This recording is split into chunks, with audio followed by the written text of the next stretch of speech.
नमस्कार आप सभी का।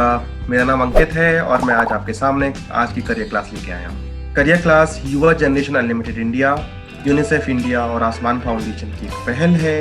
आज का हमारा सेशन है एग्जाम वाला स्ट्रेस। कई बार देखिए जिंदगी में परीक्षाएं आती रहती हैं। कई बार हम परीक्षा देते हैं अपने 10th एग्जाम को पास करने के लिए, 12th एग्जाम को पास करने के लिए। अगर परीक्षाएं हमारे जीवन का एक बहुत ही इम्पोर्टेंट पार्ट है और ऐसा पार्ट है जिसको हम अवॉइड नहीं कर सकते, तो क्यों ना ऐसी ट्रिक्स जानी जाए जिससे हम उससे रिलेटेड जो भी स्ट्रेस है उसको ओवरकम कर सकते हैं। आज की हमारी स्पीकर है आकांक्षा जी। आकांक्षा जी का मैं स्वागत करता हूँ।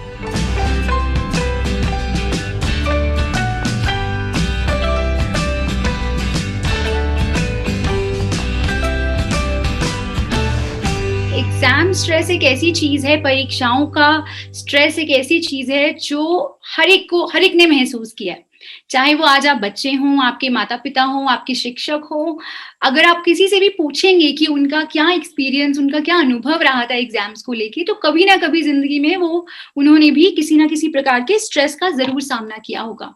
अब होता क्या है कि कुछ प्रकार का स्ट्रेस तो वो होता है जो हमें कुछ सब्जेक्ट से आता है। जैसे कई बच्चों को आप देखोगे, उनको मैथ से बहुत डर लगता है। कई बच्चे होंगे साइंस से घबराएंगे, हो सकता है उन्हें मैथ्स अच्छा लगता हो। तो कई बार ऐसा रहता है, हमने देखा है कि जो स्ट्रेस होता है वो सब्जेक्ट रिलेटेड भी होता है। तो आज के सेशन में हम सब्जेक्ट वाइज कैसे अच्छे से पढ़ाई कर सकते हैं, क्या हमारे लिए कुछ टिप्स हो सकती हैं जिसका यूज करके हम उन एग्जाम्स में अच्छे से अपने मार्क्स ला पाएं और ज्यादा स्ट्रेस के बिना एग्जाम दे पाएं, उसके बारे में भी बात करेंगे। बात करने से पहले, वहां जाने से पहले मैंने ये सोचा था कि मैं आज, जो मैंने नहीं किया इससे पहले, आप लोगों के साथ अपना एक एक्सपीरियंस शेयर करना चाहती हूँ एग्जाम स्ट्रेस को लेके, कि मेरे जीवन में एग्जाम स्ट्रेस किस प्रकार से था। मैं स्क्रीन बंद करती हूँ और पहले आपसे बात करती हूँ।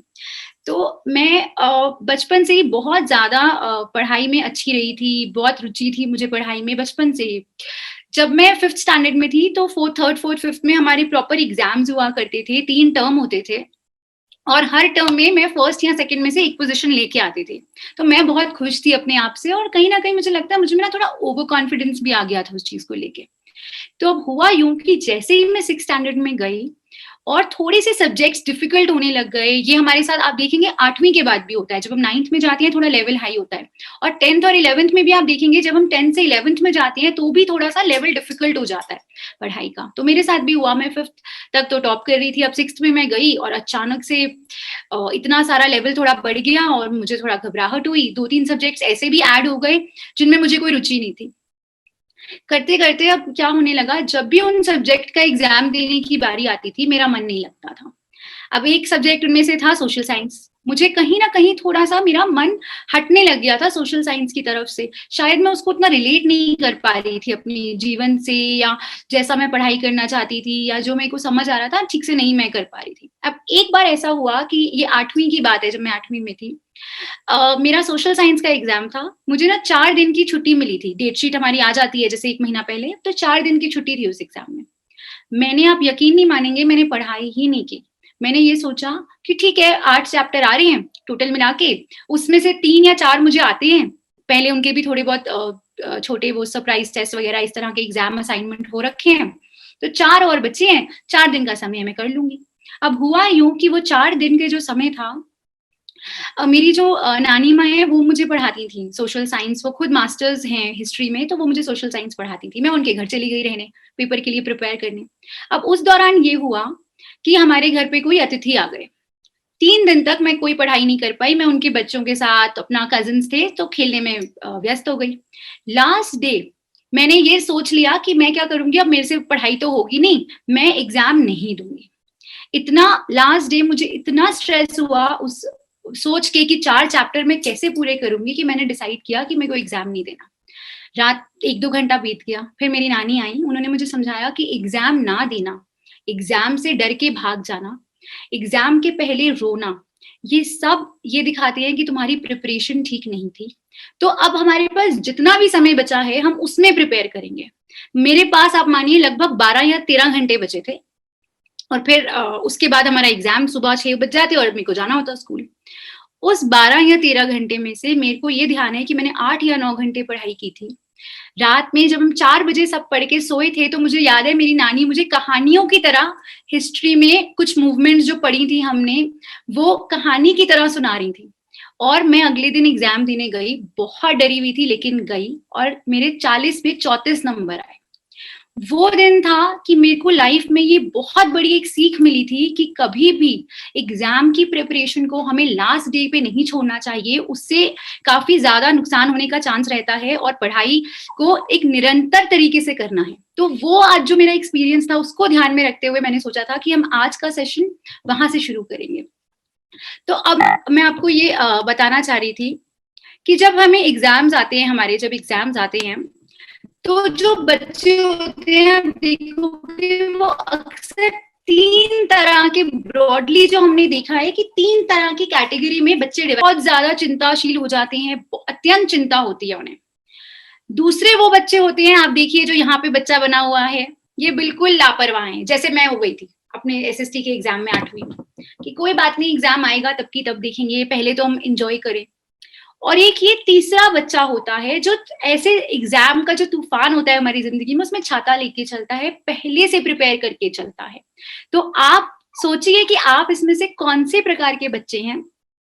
और एक दूसरी यहाँ पे मजेदार बात ये भी होती है कि ऐसा भी होता है बहुत बार कि जैसे मैंने आपसे कहा था, कभी सब्जेक्ट रिलेटेड फियर हो सकता है, और अपने जीवन में लंबे समय में बहुत बार ऐसा होता है कि कभी तो हम पहले वाले बच्चे बन जाते हैं, कभी हम तीसरे वाले बन जाते हैं, लेकिन जो हमें आइडियली होना चाहिए वो होना चाहिए बीच वाला बच्चा, जो ना चिंता करे और ना लापरवाही करे, बल्कि समाधान ढूंढे कि एग्जाम्स को अगर मुझे क्रैक करना है, मुझे अच्छे नंबर लाने हैं, मुझे अपने एग्जाम से कुछ सीखना है, वाकई कुछ सीखना है उस एक्सपीरियंस से, तो मैं उसको समाधान ढूंढूं, ये देखूं कि मैं एग्जाम्स को किस प्रकार से अच्छे से कर सकता हूँ।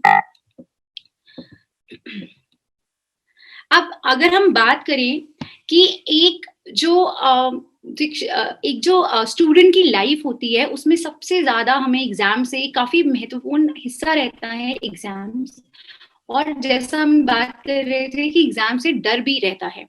तो आइए कुछ देखते हैं कि क्या ऐसे कारण होते हैं जिनकी वजह से हमें एग्जाम से चिंता होती है। ये कुछ प्रमुख कारण है, आपके कारण इससे अलग भी हो सकते हैं, पर ये कुछ मेन कारण है। तो एक तो उन बच्चों को सबसे ज्यादा हमने देखा है जिन्हें चिंता होती है जिनके बोर्ड एग्जाम आने वाले होते हैं, यानी कि जो 10वीं में है या जो 12वीं में है, वो बच्चे अत्यंत चिंता करते हैं एग्जाम के पहले। फिर जैसा मैंने आपको बताया था, जो विषय हमें कठिन लगता है, जो सब्जेक्ट रिलेटेड हमें डर होता है कि बाकी विषय तो मेरे अच्छे हैं, मैं उसमें कर लूंगी, लेकिन जो 1-2 विषय हैं जिसमें मुझे थोड़ी चिंता है, थोड़ा डर है, वो हमें कठिन लगते हैं, उससे हमें डर लगता है। तीसरी जो एक हमें बड़ी भारी चिंता रहती है, वो रहती है खुद से, अपनी एक्सपेक्टेशन, जो हमें ये डर रहता है कि हमारे मार्क्स कैसे आएंगे, हम अच्छे से मार्क्स ला पाएंगे नहीं ला पाएंगे, हम किस प्रकार से अपने आंसर्स लिखेंगे, है ना। उसके बाद आता है एक ज्यादा सिलेबस होने की चिंता। जब हम एक क्लास से दूसरी क्लास में जाते हैं और देखते हैं कभी कभी कि थोड़ा सा सिलेबस ज्यादा हो गया है, अब पढ़ने के लिए डिफिकल्टी लेवल, चलो पढ़ाई जो कर रहे हैं उसका डिफिकल्टी लेवल बढ़ गया है, तो भी हमें एक चिंता सी हो जाती है। और जो सबसे एक रहता है, हम सबको रहता है डर, वो होता है एग्जाम के बीच कि हम सब भूल ना जाएं, कि हम पेपर देने बैठे और सच में हम पढ़ के आए हैं, ऐसा नहीं हमने नहीं पढ़ा, हम पढ़ के भी आते हैं, लेकिन हमें इतनी चिंता हो रही होती है, हमें इतना डर लग रहा होता है कि जो हमें आता है हम वो भी अक्सर गलत लिखाते हैं या कभी कभी हम भूल जाते हैं। इसके अलावा हमने ये भी देखा है, कई बच्चों को ये भी डर लगा रहता है, ये एग्जाम के जस्ट पहले होता है, कौन सी सीट मिलेगी, कौन सी मैम आएंगी एग्जाम में हमें इन्विजिलेट करने, क्या मेरे दोस्त मेरे वाले कमरे में बैठे होंगे या नहीं। तो ये भी कुछ छोटा मोटा प्रकार का डर होता है जो हमें लगता है। अब एक सबसे जरूरी बात ये है कि हमने जो डर की बात की है, ये डर की उत्पत्ति कहाँ से होती है, ये जो डर है ये हमें क्यों लगता है, ये आता कहाँ से है। तो मेरे हिसाब से इसके 3 एक मेजर प्रमुख कारण रहते हैं जिसकी वजह से ये डर आता है। पहला डर आता है सुनी सुनाई बातों का। आज आप एक हो सकते हैं 10वीं क्लास में हैं, आपके 11वीं क्लास के कुछ फ्रेंड्स हैं, उन्होंने आपको बता दिया मैथ्स तो भाई बहुत डिफिकल्ट है 11वीं में। तो क्या हुआ, ये आपने एक्सपीरियंस नहीं किया या आपको किसी और ने कहा, लेकिन क्योंकि उन्होंने आपको ऐसा बताया आप भी डर गए। हो सकता है आप 11वीं में जाएं, आपको मैथ इतना डिफिकल्ट ना लगे, लेकिन ये जो सुनी सुनाई बातें हैं, या इस प्रकार से कभी कोई बोल देती है कि ये वाली जो अध्यापिका मैडम है ये थोड़ा ज्यादा स्ट्रिक्ट रहती हैं एग्जाम के टाइम पे, बिल्कुल बात नहीं करने देती हैं, कुछ भी नहीं, उठने भी नहीं देती हैं, तो फिर वो भी सुनी सुनाई बात है। आप इन चीजों से कहीं ना कहीं डरते हैं और अपने मन में जो एक पढ़ाई की एग्जाम की छवि है वो और डरावनी करते जाते हैं। दूसरा इसका कारण ये रहता है कि आपकी जो प्रिपरेशन है वो कहीं ना कहीं कमी है और आप जानते हैं अंदर से इस बात को, और ये मैं बोलूंगी सबसे मेजर कारण रहता है। जब हम ठीक से प्रिपेयर नहीं कर रहे, हमारे पास ठीक से एक प्लान नहीं है एग्जाम को देने का, उस समय हमारा जो डर होता है वो हमेशा ज्यादा होता है, हमें चिंता सताती रहती है और हम कहीं पे भी ध्यान से कॉन्सेंट्रेट नहीं कर पाते। और जो आखिरी और तीसरा कारण है इसका, वो होता है हमारा खुद का जो सेल्फ कॉन्फिडेंस है उसमें कहीं ना कहीं कमी होती है। हमें खुद पे विश्वास नहीं है कि हम अच्छे से एग्जाम कर सकते हैं, हमें जो पेपर में आएगा हम उसका अच्छे से आंसर लिख सकते हैं। वो भी एक आत्मविश्वास की कमी से आता है। कभी कभी ये आत्मविश्वास कम इसलिए भी होता है क्योंकि हमारे जो पुराने एक्सपीरियंस हैं, पुराने अनुभव हैं, जैसे मैंने कोई पुराने बार एग्जाम, पिछली बार एग्जाम दिया, उसमें मेरे साथ ऐसा हो गया कि मैं सब भूल गई, तो वो जो चीज है वो इस बार भी कैरी फॉरवर्ड होगी और मैं कहीं ना कहीं अब फिर से डर रही हूँ या खुद पे विश्वास नहीं कर रही, अपनी तैयारी पे, अपने आप पे भरोसा नहीं कर रही। तो ये भी एक कारण है। तो जो ये डर है, तो अब हमें क्वेश्चन ये आता है हमेशा कि जो डर है, ये जो चिंता है, ये हमारे मन में होनी भी चाहिए या नहीं? क्या हमें डरना चाहिए एग्जाम से? क्या एग्जाम वाकई इतना डराने वाले होते हैं? कैसे, हमें क्या करना चाहिए हमें? तो उसका ये आपके लिए एक जवाब है कि ऐसा बोला जाता है, ऐसा माना जाता है कि जो थोड़ी सी चिंता होती है वो जरूरी होती है। आप याद कीजिए वो जो 3 बच्चों का आपको मैंने सबसे पहले चित्र दिखाया था, यदि आप बिल्कुल लापरवाह हैं तो भी आपकी जो परफॉर्मेंस है, आप जो एग्जाम में लिख के आओगे, आपको मतलब भी नहीं, आप तो अपना मस्त हो एकदम, जैसा मर्जी हो जाए, वहां पे भी आपकी परफॉर्मेंस, आपका प्रदर्शन अच्छा नहीं होगा। और यदि आप बहुत डरे हुए हैं तो भी आपका प्रदर्शन अच्छा नहीं होगा। तो आइए मैं आपको समझाती हूँ इस डायग्राम के थ्रू कि किस प्रकार से हमारी जो चिंता होती है और हमारा जो एग्जाम में प्रदर्शन है, यानी कि आप जितना अच्छा पेपर करके आ रहे हैं, वो किस प्रकार से आपस में रिलेटेड होता है। तो अगर आप देख रहे हैं स्क्रीन पे अपने, ये इस तरह से एक डायग्राम सा बना हुआ है। आप देखिए जो ग्राफ है ये वाला, इसमें नीचे एक्स एक्सिस पे तो आपकी चिंता है, आपका स्ट्रेस है, और यहाँ आपका प्रदर्शन है, यानी कि आपकी परफॉर्मेंस है। ठीक है, तो आप ये देखिए कि जहां जैसे जैसे आपकी चिंता थोड़ी बढ़ती है, वैसे वैसे आपका प्रदर्शन भी अच्छा होता है। अगर मुझे चिंता ही नहीं है कि मुझे कल एग्जाम देना है, तो मैं आज पढ़ाई करूंगी ही नहीं। तो वो जो चिंता है, एक लिमिट तक, एक लेवल तक चिंता जरूरी है। तो आप देखिए कि कहीं ना कहीं यहाँ पे करते करते जो चिंता जब हमारा कहीं तकरीबन आधे रास्ते पहुंचती है, जब चिंता बढ़ती बढ़ती बढ़ती बढ़ती आधे रास्ते पहुंचती है, वो ऐसा जगह होता है जहां पे हमारा प्रदर्शन सबसे अच्छा होता है। ठीक है, और उसके बाद अगर आप देखेंगे जैसे यहाँ पे चिंता बढ़ती चली जा रही है, तो क्या होगा, अगर हद से ज्यादा चिंता हुई तो हम थकने लगेंगे, हमारी जो बॉडी है वो हमें कुछ ना कुछ सिग्नल देने लगेगी। ठीक है, उसकी भी मैं अभी बात करूंगी आपसे। तो जो सिग्नल आने लगेंगे उसकी वजह से हमें कहीं ना कहीं ये थकावट का एक अनुभव होने लगेगा। और अगर उससे ज्यादा मुझे चिंता हो जाए, कि मुझे इतनी चिंता हो जाए कि मुझसे खाया नहीं जा रहा, मुझसे सोया नहीं जा रहा, मुझसे बात नहीं हो रही किसी से, तो वहां पे यानी कि मैं बहुत डरी हुई हूँ, बहुत चिंतित हूँ, वहां पे मेरा सबसे ज्यादा बुरा प्रदर्शन रहेगा। तो आप ये मन में रखिए कि जो चिंता हमें होती है वो पूरी तरह गलत नहीं है, चिंता जरूरी है लेकिन एक लिमिट तक। ठीक है, तो मॉडरेट, इसे हम अंग्रेजी में कहते हैं मॉडरेट चिंता, माध्यमिक जो चिंता है वो बुरी नहीं है। लेकिन हाँ, अगर चिंता एक सीमा पार कर जाती है तो डेफिनेटली वो हमारे लिए एक बुरा संकेत रहता है, क्योंकि हमारा तब प्रदर्शन जो है वो खराब होने लगता है। तो अब हम बात कर रहे थे चिंता की, मैं आपको ये भी बताती हूँ कि हमारी जिंदगी में या हमारे एग्जाम के दौरान में अधिक चिंता के लक्षण क्या होते हैं। ये मैं आपको इसलिए बता रही हूँ ताकि आपकी जिंदगी में, आपके समय जब भी आप एग्जाम देने वाले हैं, यदि आप ये लक्षण देखें अपने अंदर, तो आप तुरंत समझ जाइए कि आपको ज्यादा चिंता हो रही है, और ज्यादा चिंता का मतलब है कि आपका प्रदर्शन यहाँ बुरा हो सकता है। ठीक है, तो चलिए, मैंने ये आपसे कहा था कि अधिक चिंता के जो लक्षण हैं वो आपको जानना जरूरी इसलिए है ताकि आप एकदम तुरंत अपने आप को देख पाएं, अपना एक विश्लेषण कर पाएं, खुद से अपने आप को अध्ययन कर पाएं और तुरंत समझ जाएं कि आपको ज्यादा चिंता हो रही है और आपको किसी ना किसी वे में अब अपने आप को रोकना है। उसका भी तरीके आपको मैं बताऊंगी आगे जाके, आगे सेशन में, कि आप किस प्रकार से अपनी चिंता को, थोड़ा अपना ध्यान चिंता की तरफ से हटा सकते हैं। ठीक है, तो जो देखने वाली बात ये है, जैसा मैं आपको बता रही थी, जो पहली चीज है जहां पे आप अपना नोटिस करेंगे, जो आपका पहला एरिया है वो आपका शारीरिक होता है। तो सबसे पहले क्या होगा, आपकी तबीयत खराब होने लग जाएगी। आपने देखा होगा बहुत बार हम बचपन में एग्जाम होने वाला होता था तो बोलते थे कि अरे सर दर्द हो रहा है, पेट दर्द हो रहा है ना, तो तबीयत खराब होगी, आपको थकावट का अनुभव होने लगेगा। कई कई बार हमें नींद नहीं आती है, हमारी धड़कन एकदम एग्जाम के पहले, कोई बड़ा जरूरी एग्जाम है तो उसके पहले हमारी धड़कन एकदम तेज हो जाती है। हम फील कर सकते हैं, अगर हम ऐसे हाथ रखें, दिल पे हाथ रखें तो एकदम धक धक धक धक होता है, पसीने आने लग जाते हैं। बहुत बार हुआ है ये तो। कई बच्चों को उल्टियां आती हैं एग्जाम के पहले, वो कुछ खा के नहीं जा सकते। तो ये सब हमारे शारीरिक लक्षण है, जिसका मतलब ये है कि कहीं ना कहीं हमारी जो चिंता है वो सीमा पार कर रही है और वो बुरे प्रदर्शन की ओर जा रही है। देखिए यहाँ पे जैसे हमने बताया था, ये अगर ये सीमा पार करती है चिंता, तो यहाँ पे बुरा प्रदर्शन शुरू हो जाता है। ठीक है। अच्छा, दूसरा आता है व्यवहारिक। अब व्यवहारिक में हमने ये देखा, यानी कि बिहेवियरल चेंजेस, आपका जो बिहेवियर है उसमें किस प्रकार के चेंज आने लगेंगे। आप उदास रहोगे, जो चीजों में आपको रुचि है वहां आपका मन नहीं लगेगा, आपका उत्साह खत्म हो जाता है, चिड़चिड़ करते रहते हैं हम हर वक्त, चिड़चिड़ापन आ जाता है, हम गुस्से में रहते हैं। कोई हमसे जनरली भी मम्मी या पापा या कभी भाई बहन कुछ पूछ रहा है तो हम एकदम थोड़ा रूड होके कई बार जवाब दे देते हैं, पढ़ाई में मन नहीं लगा पाते अपना। हमें इस प्रकार के बुरे ख्याल आते हैं कि अगर मैं फेल हो गई तो क्या होगा, मेरे मम्मी पापा को कैसे पता चलेगा, है ना, या अगर मेरे नंबर बहुत ही कम आए, या अगर मेरी फ्रेंड के नंबर मुझसे ज्यादा आ गए। तो इस प्रकार के कुछ जो तनाव पूर्वक एक ख्याल होते हैं वो हमारे मन में पूरे टाइम चलते रहते हैं। एक और लक्षण ये रहता है कि हमें रात में डरावने डरावने सपने भी आते हैं कभी कभी, कि हम एग्जाम दे रहे हैं या हमारा पेन खराब हो गया या घंटी बज गई, इस प्रकार के सपने आते हैं कई बार हमें। तो वो एक लक्षण होता है। और तीसरा होता है हमारा सबसे जरूरी, वो होता है हमारा मानसिक लक्षण। अब मानसिक लक्षण क्या होते हैं, हम कंसंट्रेट नहीं कर पाते। आप पढ़ रहे हो, आपके सामने किताब खुला हुआ है, लेकिन आप जो पढ़ रहे हो वो कहीं ना कहीं ऊपर से जा रहा है, आप नहीं समझ पा रहे हो, आप ध्यान नहीं लगा पा रहे हो। तो आपका या फिर आपका फोकस नहीं है, आप पढ़ रहे हो और आप बार बार वही सब जो चीजें हैं उसे भूलते जा रहे हो। यदि आपको कोई डिसीजन लेना है उस समय में, कोई किसी प्रकार का चुनाव करना है ठीक से, आप वो नहीं कर पाते हो, आपका मतलब एक ध्यान ही नहीं लग पा रहा।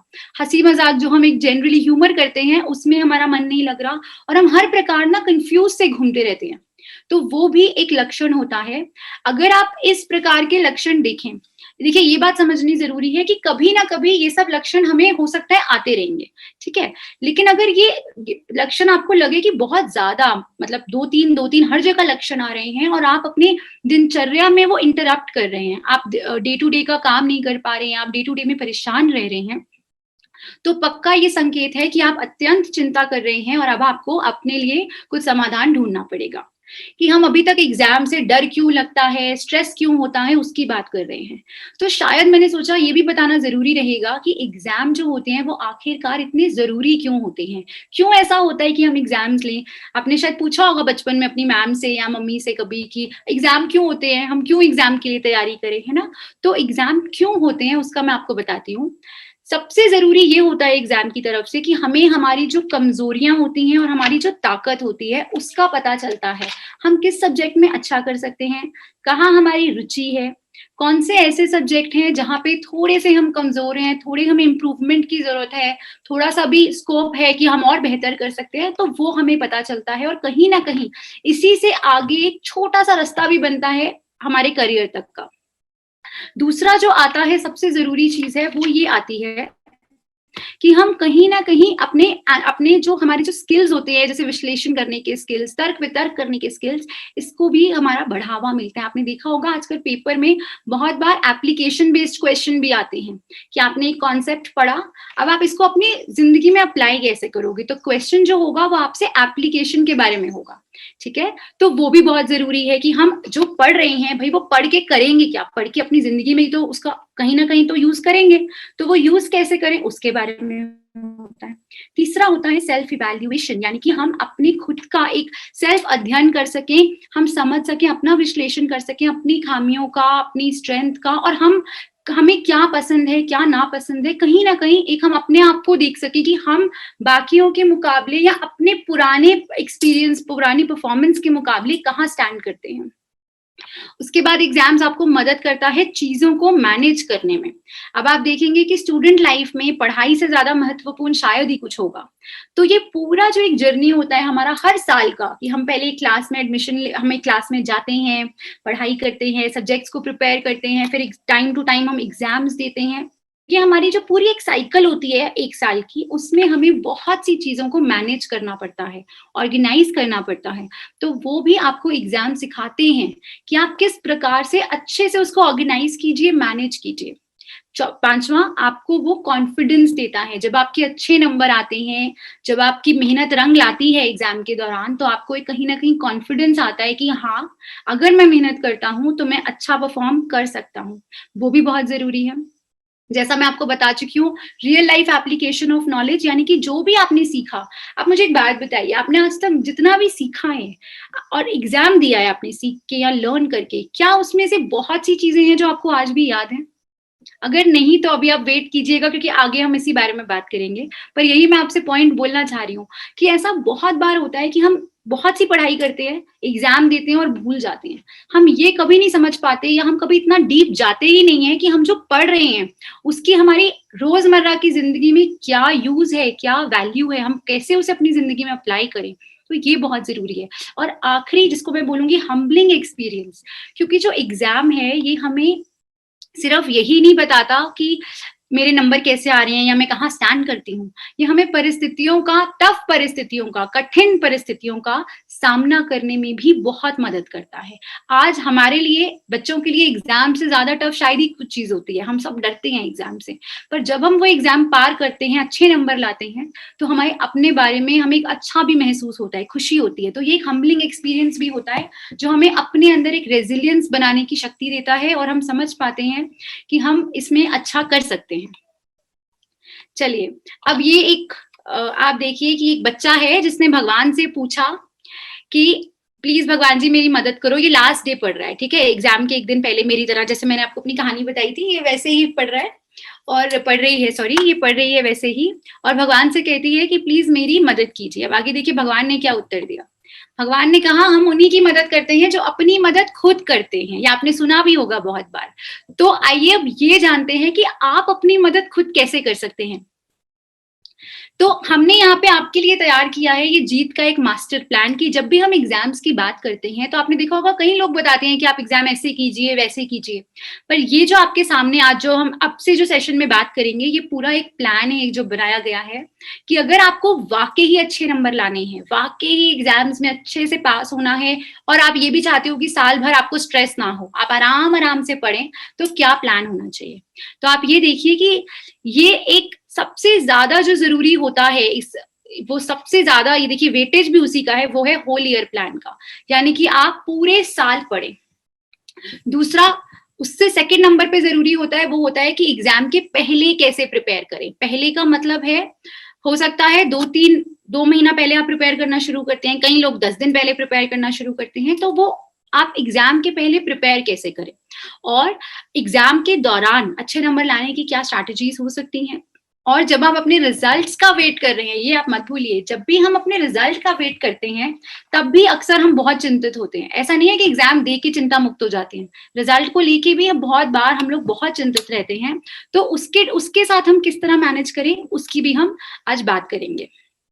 तो चलिए, अब सबसे पहला हम अपना प्लान पे आते हैं, जो कि है पूरे साल का हमारा प्लान। और ये भी मैं आपको बता दूं कि हमारी लाइफ में जो हम सबसे अच्छी तैयारी करते हैं, जो एक, अगर आपको एग्जाम में कभी भी सबसे अच्छी तरह से तैयारी करनी है, तो आप ये ध्यान रखिए कि वो आपकी सबसे अच्छी तैयारी वो होती है जो आप पूरे साल करते हैं। ठीक है, तो अब ये बच्ची जो है, इसे कुछ सवाल हैं जो ये नई क्लास में आई है और ये देख रही है, जो इसके मन में आ रहे हैं। तो इसका एक सवाल है कि सब्जेक्ट्स इतने मुश्किल हैं, मैं पढ़ाई कैसे करूंगी।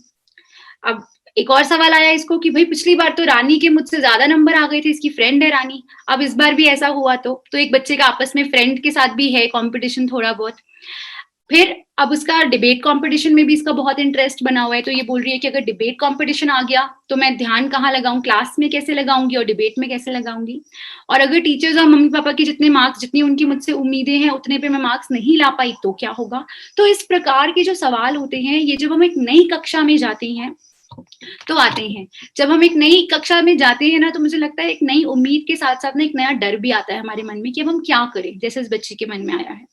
तो जैसा मैंने कहा, अगर आप साल भर अच्छी तैयारी करते हैं तो वो जो डर होता है वो कहीं ना कहीं बहुत हद तक कम हो जाता है। अब मैं आपको बता रही हूँ कि तरीके क्या होते हैं ताकि आप पूरे साल क्या तरीके अपनाएं जिससे कि आपका जो स्ट्रेस है वो कम रहेगा और आखिर में जाके आपको बिल्कुल भी परेशानी का सामना नहीं करना पड़ेगा। तो आइए, तो पहला तरीका होता है, उसे कहते हैं हम स्पेस्ड रेपिटेशन। अब स्पेस रेपिटेशन का मतलब क्या होता है कि जैसे मान लीजिए आपने पहले दिन कोई पढ़ाई करी है, ठीक है, आपने कोई चीज पहले दिन पढ़ी है, तो आप क्या करेंगे, कई बार होता है हम लोग सोच लीजिए आपने जब एक चीज पहले दिन पढ़ी है तो उसी चीज को आप वापस 7वें दिन भी पढ़ें, उसके बाद उस चीज को आप 16वें दिन पढ़ें और आखिर में उसके बाद एक बार उस चीज को 35वें दिन भी पढ़ें। तो इसमें आपने क्या किया, आपने जो पढ़ाई की है आप उसको रिपीट कर रहे हो लेकिन स्पेस दे देके, स्पेस यानी कि आपने कुछ दिन के बाद किया, ठीक है। तो अगर आप इस प्रकार से स्पेस दे देके पढ़ाई करते हो तो सबसे ज्यादा ये आपके मन में अच्छे से बैठ जाता है। होता क्या है, जब हम पढ़ाई करते हैं, कोई चीज याद करते हैं ना, तो पहले दिन तो हमें बड़े अच्छे से याद होती है, बिल्कुल टॉप पे होती है, और आप देखना धीरे धीरे करके अगर आप वापस उसको रिवाइज नहीं करते हो तो वो कम होता चले जाता है। हमारी जो मेमोरी है, अगर आप देखेंगे पहले दिन अगर हमें 100% याद है तो आते आते मान लीजिए 15वें दिन तक आते आते हमें हार्डली 20% याद रहता है। तो वो वैसा ना हो, इसीलिए अगर आप इसको स्पेस रेपिटेशन में पढ़ाई करते हैं कि पहले दिन, 7वें दिन, 16वें दिन और 35वें दिन, तो आपको अच्छे से याद होता चला जाता है और जहां पे आप कुछ कुछ भूल रहे हैं, कुछ गैप्स आ रहे हैं, वो भी भरते चले जाते हैं। अच्छा, एक इसमें चीज और होती है कि आपको जितना टाइम पहले दिन लगता है उससे बहुत कम टाइम लगता है 35वें दिन जब आप पढ़ाई करते हैं। मेरा खुद का भी एक हमेशा से नियम रहा था, ये जब 8th वाला जो मैंने आपसे एक्सपीरियंस शेयर किया था उसके बाद मैंने भी एक नियम बनाया था कि जो भी मैं क्लास में पढ़ के आती थी, मैं 1 से 2 घंटा लगा के घर पे वो सारी चीज दोबारा पढ़ लेती थी, क्योंकि वो मेरे मन में फ्रेश होता था। मैम ने जो भी पढ़ाया वो मुझे एकदम याद है और मैंने घर आते ही तुरंत वो पढ़ लिया।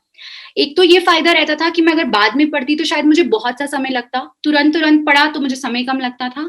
दूसरा ये होता था कि अगर मेरे मन में किसी प्रकार के कोई डाउट्स होते थे तो मैं अगले दिन जाके अपनी मैम से या अपने सर से डाउट्स को क्लियर भी कर लेती थी, क्योंकि अगर आपके मन में डाउट्स है और आपको वो चीज ठीक से समझ नहीं आई है और अगले दिन आप उसके ऊपर और पढ़ रहे हैं, उसके आगे का पढ़ रहे हैं, तो आपकी जो नॉलेज है वो कहीं ना कहीं उसमें कुछ गैप्स हो सकते हैं। आप थोड़ा सा, हो सकता है आपको ठीक से पूरी बात समझ ही ना आए, कहीं ना कहीं आपको कुछ गलत ही समझ आ रहा है।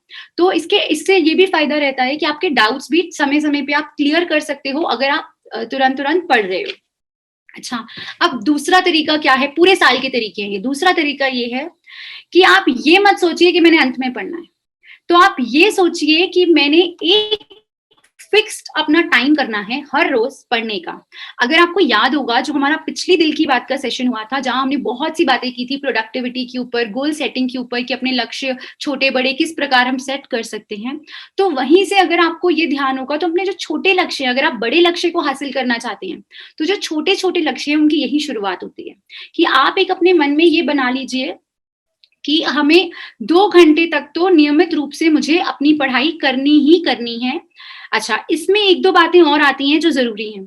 आपको ये समझना होगा कि जो पढ़ाई हम करते हैं पूरे साल के लिए, जो हमें आखिर के लिए, हम एग्जाम के लिए जो पहले पढ़ाई करते हैं, उसको एक एक्टिव प्रोसेस की तरह देखिए, यानी कि आप उसमें इन्वॉल्व होइए।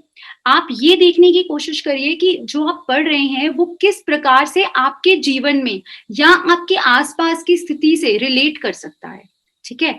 दूसरा सबसे जरूरी एक बात आती है जो मैंने अक्सर देखा है बच्चों को करते हुए।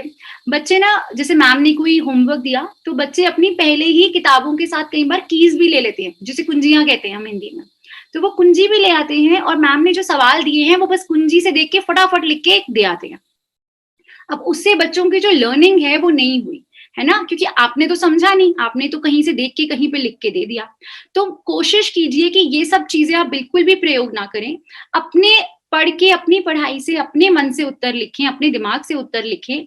चाहे थोड़ा बहुत गलत हो, ठीक है, मैम है आपकी, वो करेक्ट करेंगे आपको, लेकिन आप इन चीजों का सहारा कम से कम लीजिए और खुद ज्यादा से ज्यादा इन्वॉल्व होने की कोशिश करिए और अपनी पढ़ाई को डेली रूटीन बनाइए। अब आती है तीसरी चीज, और बड़ी इंटरेस्टिंग है ये कहते हैं कि जब आप क्लास में नोट्स लेते हो, ठीक है, जैसे मैम कुछ पढ़ा रही हैं, आप नोट्स ले रहे हो, तो वो जो नोट्स होते हैं आप बड़े इंटरेस्टिंग तरीके से अगर लेंगे ना तो आपको ज्यादा देर तक याद रहेगा। यानी कि अगर आप सीधा सीधा लिखते जाते हैं तो कई बार हमें चीजें कम याद रहती हैं। मैं आपको एक उदाहरण दिखाती हूँ, ये देखिए, ये एक बच्चे ने फोटोसिंथेसिस पे नोट्स बनाए थे। थोड़ा सा ब्लर है इमेज, पर आप शायद मोटा मोटा समझ जाएंगे कि मैं क्या कह रही हूँ। इस बच्चे ने इसमें थोड़े बहुत कलर क्रेयॉन्स भी यूज किए, कलर पेंसिल्स यूज करी, और इस प्रकार का जो एक छवि बनाई उसने अपने नोट्स, अपने कॉन्सेप्ट ऑफ फोटोसिंथेसिस की, वो उसके दिमाग में रह गई, और ये छवि लंबे समय तक उसके दिमाग में रहेगी एज कंपेयर टू वो जो आप सीधा सीधा बोरिंग तरीके से कुछ भी खिचड़ी पका के नोट्स हम लोग लेते रहते हैं। ठीक है। अच्छा, इसके अलावा आप क्या कर सकते हैं, आपको याद होगा लास्ट टाइम हमने आपको बताया भी था कि आप माइंड मैप एक चीज होती है, अगर नहीं ध्यान तो आप पुराने सेशन में जाके देखिएगा क्या बताया था। तो आप माइंड मैप्स बना सकते हैं, आप फ्लो डायग्राम बना सकते हैं। जैसे हिस्ट्री में मैं भी आपको बताऊंगी आगे के लिए कि हिस्ट्री के लिए आप एक टाइमलाइन प्रिपेयर कर सकते हैं कि किस वर्ष में क्या घटना घटी थी, है ना। तो आपको आसानी से वो चीजें याद रहती हैं और लंबे समय तक आपको वो चीजें याद रहती हैं। उसके अलावा एक बहुत जरूरी बात ये होती है कि जो क्लास में आपको पढ़ा रहे हैं आपके अध्यापक, तो वो आपको बहुत बार देखोगे आप एग्जाम्पल देते हैं, बच्चे वो एग्जाम्पल लिखते ही नहीं है कभी भी, आप वो लिखते नहीं है, फिर आप वो भूल जाते हैं। तो जो भी क्लास में आपको उदाहरण दिए जाते हैं किसी विषय से जोड़ के, वो उदाहरण को तुरंत लिखिए, क्योंकि एग्जाम में भी अगर आप वैसे कुछ उदाहरण लिख के आते हैं तो ज्यादा नंबर आने की संभावना रहती है। उसके अलावा मैम जो इंपॉर्टेंट चीजें बताती हैं उसको आप अंडरलाइन कीजिए पेंसिल से अपनी किताब में, ताकि जब आप दोबारा पढ़ें तो आपको ये बात का पता हो कि क्या चीज जरूरी थी पढ़ने वाली। और जैसा मैंने कहा आखिरी यही चीज रहती है कि नोट्स में भी कि आप उसको इस प्रकार से इतना अपने अपने हिसाब से क्यूट बनाइए, या कुछ कलर यूज कर लीजिए, या कई बार तो मैं सिंपल करती थी कि 2-3 कलर के पेन रख लेती थी। तो एक पेन आता है जिसमें 4 सिक्के होते हैं, 4 अलग रंग के, तो इंपॉर्टेंट चीज लाल से लिख ली, फिर और कुछ है तो हरे से लिखा, तो मैंने अपना बना रखा था मन में। तो वो भी मुझे देखने में याद रहता था, अच्छा ये वाला मतलब ये इंपॉर्टेंट है अगर मैंने लाल से लिखा है। तो आप इस तरह से अपने लिए अपने तरीके भी ढूंढ सकते हैं। और आखिरी और सबसे जरूरी चीज वो ये होती है शुरुआत से तैयारी के लिए कि पूरे साल आपको ये ध्यान रखना है कि आपका जो कंपटीशन है वो उस बच्ची की तरह रानी से नहीं है या आपके किसी दोस्त से नहीं है, आपका कंपटीशन है अपने खुद से। तो आप ये देखिए कि आपकी जो पास्ट परफॉर्मेंस है, यानी कि जो आपने पिछले साल जो नंबर आए हैं, पिछले एग्जाम में जो नंबर आए हैं, आपका लक्ष्य ये होना चाहिए कि आप उससे अच्छे नंबर लाएं या उससे अच्छी मेहनत करें, उससे बेहतर लेके आए। और अगर आपको लगता है कि बहुत अच्छे नंबर थे तो कम से कम उस पर आप डटे रहे, उतने ही नंबर लाएं, अगली बार भी कम की तरफ ना जाएं। ये हमारा एक लक्ष्य रहना चाहिए। ठीक है, चलिए अब आगे बढ़ते हैं। अब हम आते हैं दूसरे लेवल पे, यानी कि एग्जाम से पहले अब हमें ऐसी क्या चीजें हैं जो हमें एग्जाम से पहले, हमारी क्या सवाल होते हैं बच्चों के मन में और फिर क्या स्ट्रैटेजीज है वो मैं आपको बताऊंगी। तो अब इस बच्ची के एग्जाम आने वाले हैं, ये अब पूछ रहे, इसके दिमाग में अब ये सब सवाल आ रहे हैं, एग्जाम में क्या होगा। ये तो हम सबके दिमाग में आए नहीं कि एग्जाम में क्या होगा, हमारा पेपर कैसा आएगा, हमारे इन्विजिलेटर कौन होंगे, मैम स्ट्रिक्ट तो नहीं होंगी या सर स्ट्रिक्ट तो नहीं होंगे।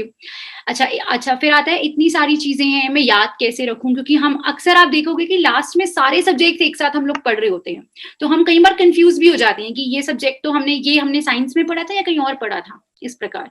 तो वो याद कैसे रखूंगी, मुझे तो समझ ही नहीं आ रहा, क्योंकि हम सबसे प्रॉब्लम कहाँ आती है कि इतना सब है, अब हम उसको याद कैसे रखें, तो उसके बारे में मैं भी आपको बताऊंगी।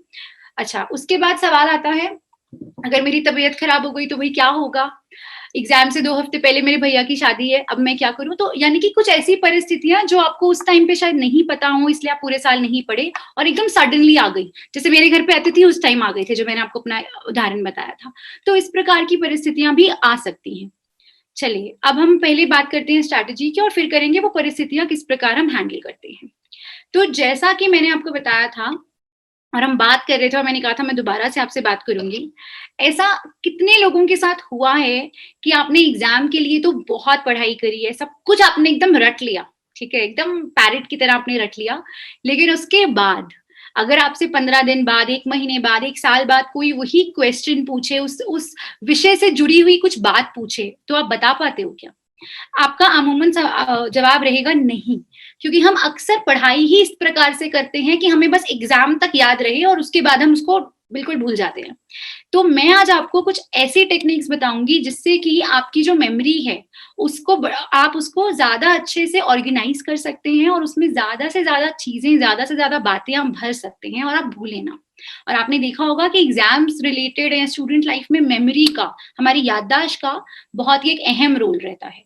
ठीक है, तो आइए उस बारे में बात करते हैं।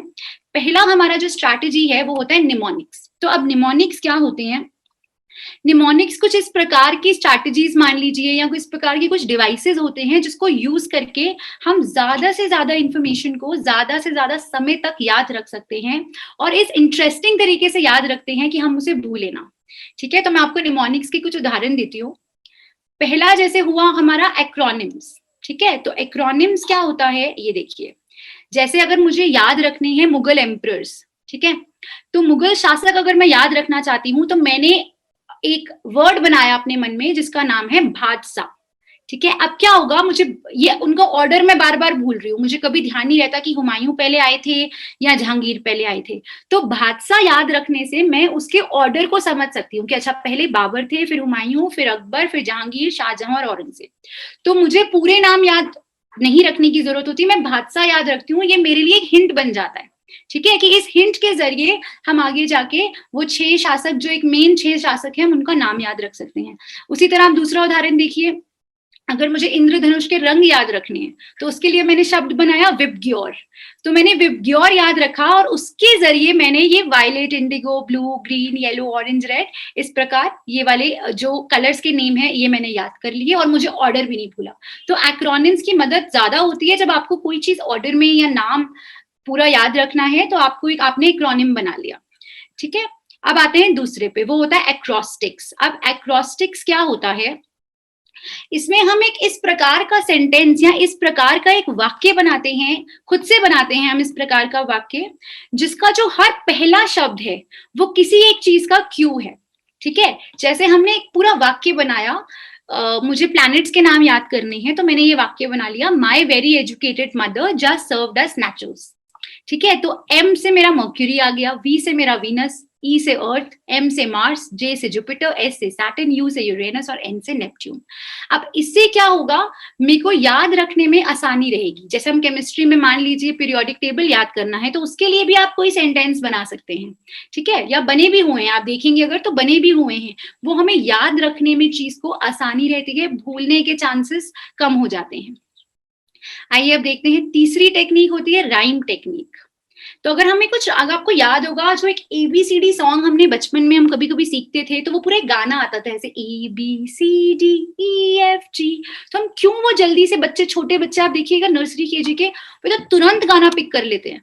क्यों होता है ऐसा, क्योंकि हम जो म्यूजिक होता है उसको, हम ट्यून को नहीं भूलते, हमें ट्यून याद रहती है। इसी प्रकार हमें राइम्स भी याद रहते हैं। आप देखेंगे, आप एक गाना 2-4 बार सुनेंगे और आपको तुरंत याद हो जाएगा, लेकिन एग्जाम में अगर आपको भी आंसर याद करना है तो आप 6 बार पढ़ेंगे फिर भी आपको आधा याद होगा। तो वो क्यों होता है, वो होता है ट्यून, लिरिक्स, राइम, राइम की वजह से वो होता है।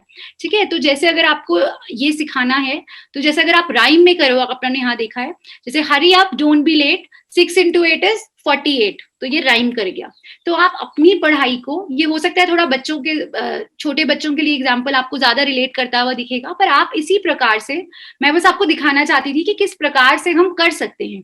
आप लोग भी इसी प्रकार से कुछ राइम करके, अगर कुछ चीज डिफिकल्ट है, याद नहीं आ रही, तो आप उसे राइम करके याद कर सकते हैं। चलिए, अगली जो टेक्निक होती है वो होती है अपनी बॉडी को एंगेज करने की।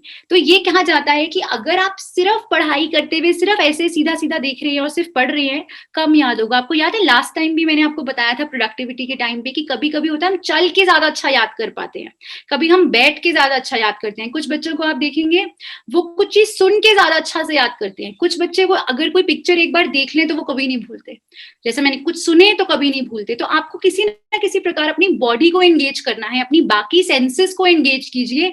2-3 जगह से अगर आपको स्टिमुलेशन मिलेगी तो भूलने का चांस जो होता है वो हमारा कम रहता है।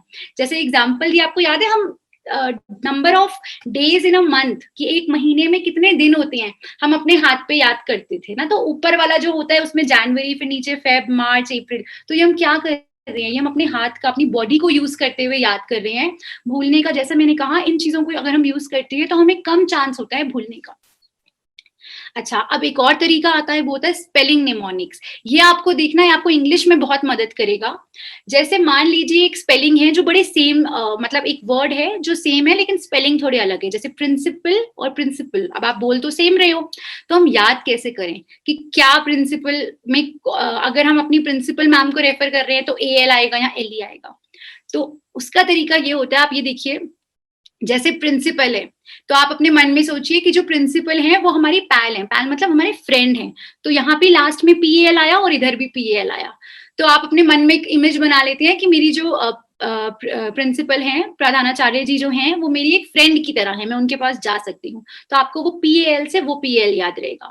और प्रिंसिपल वो होता है जो हमारे जीवन में कुछ रूल्स होते हैं या हम अपनी जो कुछ एक मॉरल सेट करते हैं, वो प्रिंसिपल होता है। तो प्रिंसिपल को आप रूल शब्द से रिलेट करके देखिए, लास्ट में इसमें भी एल ही है और इसमें भी एल ही है। तो आप इस प्रकार अगर रिलेट करके शब्दों को लर्न करते हैं, उनकी स्पेलिंग्स याद करते हैं, तो आपको आसानी से याद हो जाता है कि किस शब्द में आपने क्या स्पेलिंग देनी है। तो ये भी एक तरीका होता है। इसके अलावा कुछ और भी तरीके होते हैं निमोनिक्स के, जो मैं आपको बताती हूँ। जो कॉर्नल टेक्निक है वो बेसिकली सबसे अच्छी टेक्निक मुझे लगती है जब मैं अपने नोट्स खुद बनाती हूँ। इसमें देखिए हम क्या करते हैं टेक्निक में, हम आप देखिए यहाँ पे लेफ्ट तरफ से बाईं ओर से 3 इंच की मार्जिन लेके ड्रॉ करते हैं। मेन क्वेश्चन होते हैं या जो मेन आइडिया या मेन पॉइंट आप कह लो, जैसे सोशल साइंस में हम कहते हैं पॉइंट में आंसर लिखो, तो आपका मेन पॉइंट यहाँ आ गया और आपकी जो एक्सप्लेनेशन है वो इस तरह आ गई। तो इससे क्या होगा, आपने पूरा बना लिया। लास्ट में जब आप एकदम एंड में रिवाइज कर रहे हैं तो हो सकता है आपको एक्सप्लेनेशन पढ़ने की जरूरत ही ना हो, क्योंकि आप बहुत बार पढ़ चुके हैं, तो आपने तुरंत एकदम से मेन बस पॉइंट पढ़ लिए। तो ये जो कॉर्नल नोट्स है ये आपको बहुत मदद करता है एक ऑर्गेनाइज वे में याद रखने में। अच्छा, ये पहला पॉइंट था, ये दूसरा, ये तीसरा, और उसकी एक्सप्लेनेशन जो थी, पॉइंट का विस्तार जो था, वो आप राइट यानी कि दाईं तरफ आप लिख सकते हैं बाकी बची हुई जगह पे। चलिए अब नेक्स्ट टेक्निक देखते हैं। ये भी टेक्निक हमें बहुत काम आती है, इसे कहते हैं हम चंकिंग। यानी कि चंकिंग में आपको बताती हूँ क्या होता है। तो चंकिंग में क्या होता है कि एक बड़ी चीज को, जैसे आप मान लीजिए एक पूरा केक है, ठीक है, तो हम पूरा केक तो नहीं खाते, हम उसको थोड़ा सा पीस काट के खाते हैं। इसी प्रकार से अगर एक बहुत लंबा नंबर लिखा हुआ है, जैसे ये नंबर देखिए, जो पूरा एक नंबर लिखा है 0811278882, शायद ये एक बार में याद करना मेरे लिए मुश्किल है, लेकिन अगर मुझे इसको तुरंत थोड़ा उस वे में याद करना है तो मैंने इसको तोड़ दिया। मेरा पहला नंबर हुआ 081, अच्छा ठीक है 081, दूसरा आया मेरे दिमाग में अच्छा 127, और तीसरा आया 882। तो मैंने इसको 3 भाग में बांट के याद किया। आपको मैं इसका एक मजेदार उदाहरण और देती हूँ। आपने देखा होगा कभी कभी अगर आप मोबाइल यूज करते हैं तो किसी किसी चीज के लिए हमें मोबाइल पे ओटीपी आता है, और वो कई बार ओटीपी 6 डिजिट या 8 डिजिट का होता है। 4 डिजिट वाला तो हमें याद रहता है, वो हम नहीं भूलते, लेकिन जो ओटीपी ज्यादा डिजिट का होता है, 8 डिजिट का, 6 डिजिट का होता है, उसको आप देखना आप भी कई बार टुकड़े में 2 बार में याद करते हैं। जैसे नंबर है 1947 1986, तो आपने 1947 और 1986 उसको 2 बार में याद किया, आपको याद हो गया, दो आपने उसको भाग में बांट दिया। तो इस प्रकार से करते हैं। यहाँ पे देखेंगे आप चंकिंग के साथ एक मैजिक नंबर लिखा था। तो मैजिक नंबर का मतलब ये होता है, ये जॉर्ज मिलर करके एक साइकोलॉजिस्ट थे, उन्होंने दिया था। उन्होंने ये कहा था कि जो हमारी ह्यूमन मेमोरी होती है उसका मैजिक नंबर पता है क्या होता है? उसका मैजिक नंबर होता है 7 + -2। 7 + 2 हुआ 9 और 7 - 2 हुआ 5। तो उन्होंने कहा कि 5 से लेके 9 तक जो चीजें, मतलब उन्होंने कहा 5 से 9 चीजें जो होती है ना, वही हमें याद रहती हैं शॉर्ट टर्म में, ठीक है, थोड़े समय में, तुरंत जो हमारी मेमोरी होती है उसमें हमें थोड़ी चीजें ही याद रहती हैं, 5 से 9 तक। तो अगर हम चंकिंग करते हैं, यानी कि हम टुकड़ों में बांटते हैं, तो हमें ज्यादा चीजें याद रहती हैं। जैसे कि अगर ये एक नंबर था, तो ये एक नंबर जो था आपका 9 डिजिट का था, यानी कि ये आपकी अपर लिमिट है, इससे ऊपर आप याद नहीं रख सकते। लेकिन अगर आपने इसको टुकड़े में बांट दिया तो आपको सिर्फ 3 चीजें याद रखनी है, 081, 127 और 882, यानी कि अभी भी आप 2 चीजें या 3 चीजें और ऐड कर सकते हैं। तो अगर आप मैजिक नंबर का सहारा ले रहे हैं और चंकिंग, जो ये रिलेटेड कॉन्सेप्ट्स होते हैं कि आप टुकड़े में बांटिए, आप ये देखिए कि आप 5 से 9 चीजें ही याद रख सकते हैं एक बार में, तो आप उसको किस प्रकार थोड़ा टुकड़े में बांट दें ताकि आपको ज्यादा समय तक वो चीज और ज्यादा चीजें आपकी मेमोरी में रहें। अच्छा, अगला आता है मेमोरी पैलेस।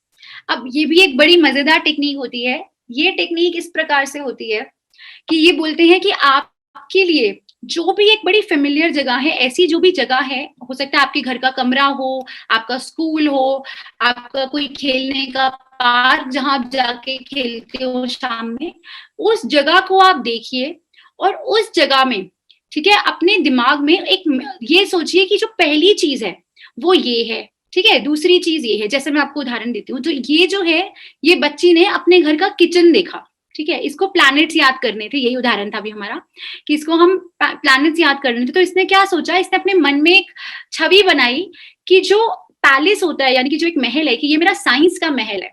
तो इस साइंस के महल में जो ये ऊपर चिमनी सी लगी हुई है, ये मेरी मरकुरी है, ये क्लोजेस्ट टू द सन है क्योंकि ये गैस के पास था। दूसरा इसने बोला अब ये मेरा वीनस है, ठीक है। तीसरा इसने बोला ये मेरा अर्थ है, ये तो मेरा अपना घर है।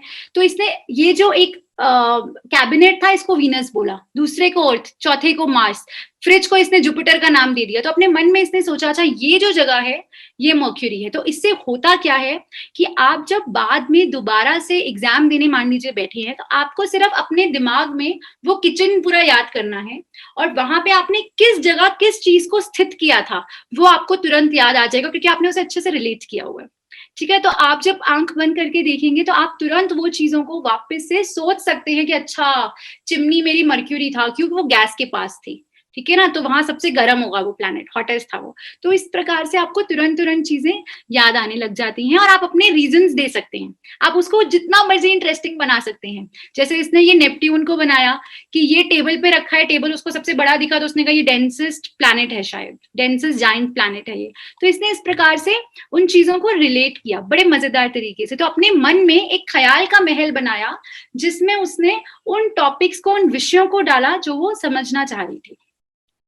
चलिए आगे बढ़ते हैं आखिरी टेक्निक पे जो है कॉम्बिनेशन टेक्निक। तो कॉम्बिनेशन टेक्निक बहुत ही सिंपल है। इसमें जैसा मैंने आपको बताया था कि आप कोशिश करें कि आप जब भी कोई चीज सीख रहे हैं तो अपने 2-3 सेंस ऑर्गन्स का इस्तेमाल करें। जैसे आप उसको कर सकते हैं, अगर एक्सपेरिमेंट है तो छू के भी देखिए, आंख आप उसको देखिए। अगर आप कोई ऐसी चीज है जैसे आप साइंस में कुछ कर रहे हैं तो मे बी आप स्मेल कर, जैसे फ्लावर्स की बात हो रही है तो आप उसको स्मेल करिए।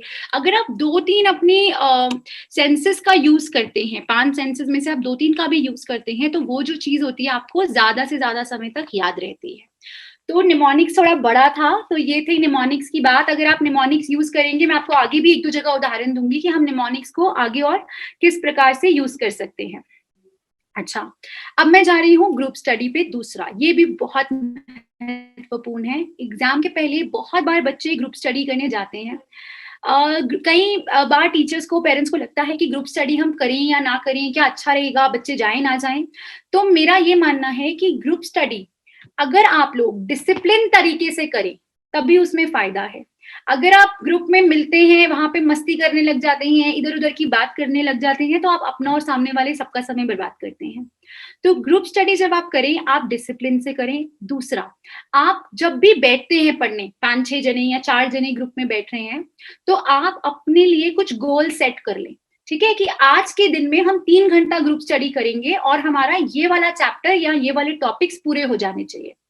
जब आपके 3 घंटे हो जाएं तो आप वो चेक करिए कि आपने जो अपने लिए गोल बनाया था ग्रुप स्टडी का वो आप पूरा कर पाए हैं या नहीं। यदि आप नहीं कर पाए हैं या उस बिल्कुल ही आपको लगा नहीं ये तो बिल्कुल ही नहीं हुआ मेरा, तो आप छोड़ दीजिए, फिर ग्रुप स्टडी का फायदा नहीं होता। तीसरी और सबसे जरूरी बात यह है कि ग्रुप स्टडी का अगर आप और फायदा लेना चाहते हैं तो आप ये देखिए कि आप उसमें 2 चीजें शामिल कीजिए।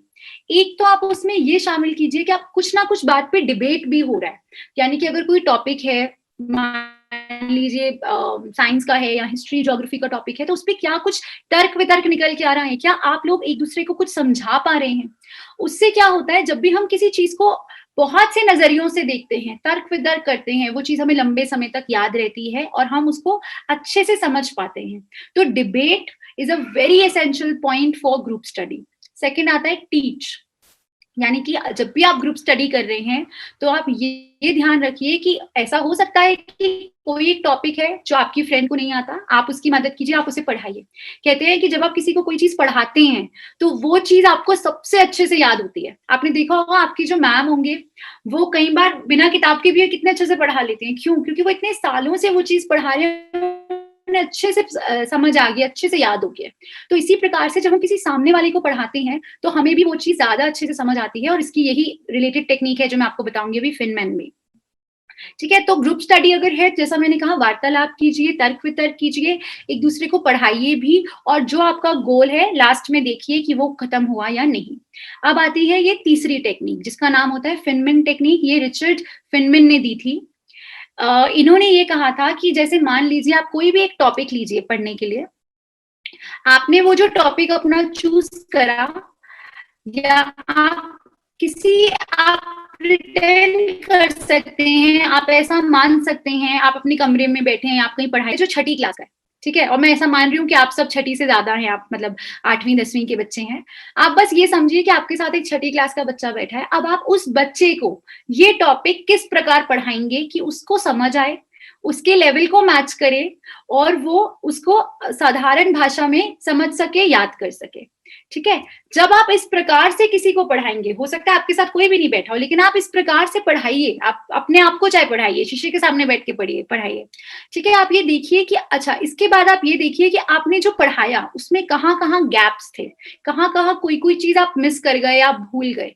तो वो जो है वापस अब आप अपने टॉपिक पे जाइए और उन गैप्स पे ध्यान दीजिए और उन गैप्स पे अच्छे से वापस से पढ़िए। तो ये होती है फिनमैन टेक्निक, और ये मैंने बहुत बार पर्सनली यूज करी है उन टॉपिक्स के लिए जो मुझे बड़े मुश्किल लगते थे। तो उसमें अच्छे से समझ आ जाता है और मुझे पता चल जाता था कि मुझे क्या क्या चीज नहीं समझ आई है, तो उसको मैं दोबारा पढ़ लेती थी बजाय इसके कि मैं पूरा सब दोबारा पढूं। तो ये फेनमैन टेक्निक मुझे वहां बहुत काम आई है। चलिए, अगला सबसे जरूरी आता है mock test and previous year papers. ये आपको बहुत लोग बोलते होंगे कि आप इस प्रकार से आप प्रीवियस ईयर के पेपर सॉल्व कीजिए, अपने आप को टेस्ट दीजिए, अपनी खुद की क्विज कीजिए। ठीक है, अपने आप को टेस्ट दीजिए, पर ये नहीं कि सारे दिन में आपने एक पेपर सॉल्व किया ना। अगर आप पेपर सॉल्व करने बैठे हैं तो आपको ये पता होना चाहिए कि फिर भाई वो पेपर हमारा 3 घंटे में ही खत्म होना चाहिए, और जितना भी मतलब नियमित समय है, अगर 2 घंटे है या 3 घंटे है, आप बिल्कुल फिर आप कहीं ना देखिए, घड़ी साथ में रख के बैठिए, मोबाइल वगैरह सब बंद, और सिर्फ वो पेपर सॉल्व कीजिए। पुराने पेपर सॉल्व करने से हमें बहुत बार ये पता चल जाता है कि हमारे जो एरियाज कमजोर हैं वो कौन से हैं, किन किन टॉपिक्स पे हमें ज्यादा ध्यान देने की जरूरत है, और हमारा बाकी टॉपिक्स का एक तरह से बहुत ही बढ़िया रिवीजन हो जाता है, और कहीं ना कहीं हम एग्जाम के लिए प्रिपेयर भी करते हैं। तो हमारा जो एक एकदम डर होता है ना कि 3 घंटे में पेपर खत्म होगा या नहीं, वो वाला डर तो हमारा पूरा निकल जाता है। क्वेश्चन किस तरह के आएंगे वो भी डर हमारा काफी हद तक कम हो जाता है, क्योंकि हमें एग्जाम्पल के रूप में जो प्रीवियस ईयर पेपर होते हैं वो दिखते हैं। तो अच्छा, ऐसा क्वेश्चन आ सकता है, ऐसा क्वेश्चन आ सकता है, तो उस वे में हमें आसानी रहती है। अच्छा, अब जो 5वीं टेक्निक है वो ये होती है, कई बार और खासकर आज के समय में आप देख रहे होंगे कि क्योंकि हम स्कूल नहीं जा पा रहे हैं, स्कूल्स बंद हैं, तो हम किस प्रकार से और पढ़ाई कर सकते हैं। आप देखेंगे काफी हद तक पढ़ाई हमारी ऑनलाइन चली गई है। तो ऐसे कुछ प्लेटफॉर्म्स हैं, जैसे सीबीएसई का प्लेटफॉर्म है दीक्षा प्लेटफॉर्म, जहाँ पे आप जाके फ्री ऑफ कॉस्ट वीडियोस देख के भी सीख सकते हैं। वहां पे भी कुछ अध्यापकों ने वीडियोस बनाए हैं, ऑलमोस्ट सारे सब्जेक्ट्स के आपको वीडियो, सारी क्लास के वीडियो मिलेंगे।